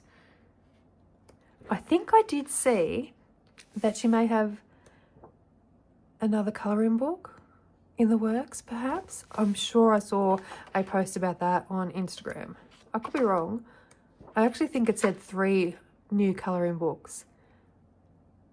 Am I imagining things? I mean, I am still in pain and on painkillers from having my tooth pulled, so I could be imagining things. Plus, I've been talking for nearly 6.5 hours straight here. Or filming for nearly 6.5 hours straight. So I could be losing my mind. It is a high possibility. Oops. Now I'm getting a bit too quick. There is a full review of this book on my channel though.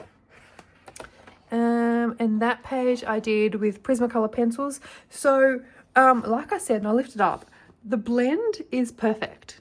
Like I can't fault the smooth blends that I got on this page, but I worked hard to get those smooth blends. Normally, I don't have to work quite as hard. So that is what I mean by the paper. It looks beautiful. I've used my Prismacolors. Would I use them again in this book? Yes. Am I going to see if I can find something that works even better? Also yes. But I did work hard to get there. I do love the end result though. I really like that page. And that is the black glaze that I spoke about earlier. We've got KJ Designs by Karen in the gerbera and the golden on the page here. The white Touliart paint pen. Yeah. So that is Fairy Tales and Folklore, and I have one last book to show you all.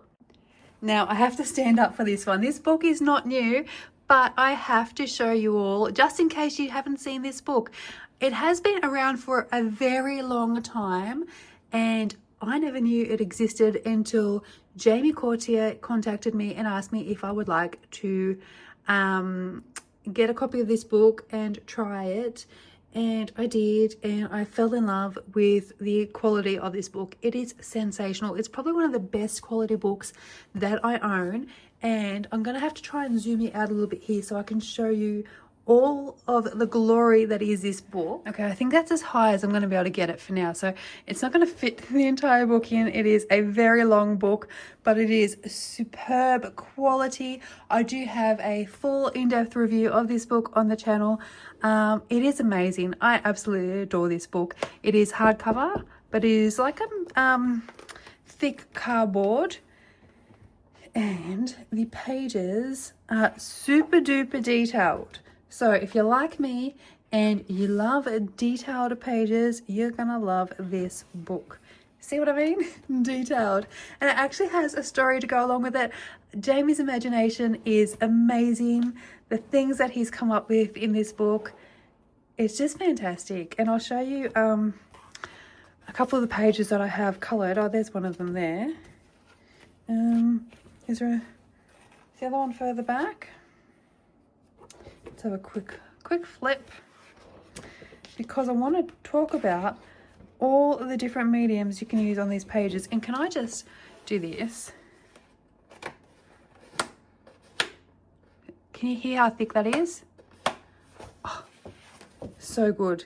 Now, on this page here, I think I used Inktense, Distress Inks, probably watercolor pencils for basing. You can see, I think these are the Ohuhu glitter markers. Yes, these are the Ohuhu glitter markers. And the other page I coloured, there is another one. I know there's another one. Aha, there is one. You would do more than one page in the book. This one here, I use a lot of alcohol markers. Oops, I'm bumping my stand, my camera stand. So Distress Inks, alcohol markers, there I go, banging it again. It's just way too big to be able to show you. Have a look at my review, you get a better idea of it there. But look, alcohol markers, and I have no bleed through on the other page. I've used them for, I think I used them for like all the grassy areas and stuff. There's Inktense. I think that's Sparkle Pop pen that I've used on this page. The blue on these little dinosaurs, the silver. I can see Jelly Roll glazes, and that orange. Hang on. Fold it over, Cass. And that orangey yellow there is the Sparkle Pop. So it's orange and it has a gold reflect. The Sparkle Pop pens that I was talking about earlier. Yeah, so I used, oh, and there's the blue Sparkle Pops. The blue green, I think is a green that reflect blue. Yeah, I'm trying to think of everything I use. It is all on the colour along, but as you can see, there is no bleed through on this page. And I did also use alcohol markers on the other page, which didn't have a bleed through. Now, I have seen, someone did say that they got some bleed through with alcohol markers. Now, I haven't used them for huge areas on the pages yet, so I haven't had any problems with using them in small doses, but you'd think even in small doses they would bleed through if they're gonna bleed through. But test them in the back of your book. So I tested A whole heap of different markers here. Ohuhu's, Tri-Blends. I try to use darker colours as well, just to see if they would show through. And that's the back of the page. Nothing's showing through. So this is amazing quality. I will put Jamie's website links down below as well, so you can purchase them. I love the red bookmark as well. It is beautiful. Hard to store though, because it is massive. But I have mine on display next to me on my bookshelf at all times. I do want to colour more in this book. Now, I was saying I will be colouring all borders exactly the same. So I might go through when I need to do some mindless colouring sometimes and do all the borders so they're all ready to go. But yeah, look at how intricate they are. So if you like really fun pages, I mean, if you like intricacy, like say Kirby Roseanne books like I do, you're probably gonna like this sort of thing as well. Yeah, so that is the last book that I have to show you. All right, so I'm going to zoom you back in now because I can't see my camera. Not that there's anything to see right now except for my lovely desk mat here. But I hope you have stuck around to the end. I have to yet edit this, so I imagine it's going to be super duper long. Like I said, it's been 6.5, close to 7 hours of filming. And me talking, so I think I need to go and have a glass of water. So that was my list of favorite colouring supplies and tools, as well as colouring books for 2024. I hope you found this video interesting. I do, however, want to end by talking to anyone who is beginning their journey into adult colouring, just for 1 minute. Yep, I am still talking. So if you are new to this hobby, you're going to need some pencils, a sharpener, and a book. That is it. Everything else I have mentioned today are optional extras that you may want to look into when the hobby takes a hold of you, as it tends to do to most of us. And you may want to delve into other mediums then, or add embellishments to your pages. Trust me when I say this, because if you look back at my Worlds Within Worlds colour-alongs, 90% of them, or 99% of them actually, are Prismacolor pencils with a white gel pen for accents. So one book, one set of pencils, one gel pen and a sharpener. That was all I needed, and off I went. So like I was saying, you don't need much to get going. All the things I showed you today are fun favourite items that I like to use in my adult colouring books, but you do not need them to get started.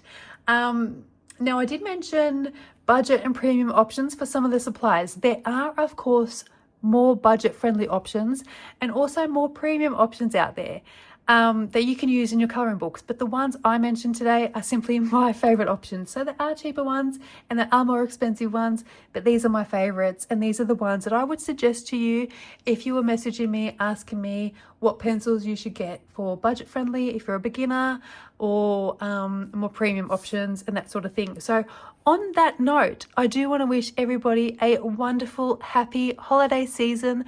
I hope you are all well. I wish you all health and happiness. Stay safe. I'll see you in the next video. Bye for now.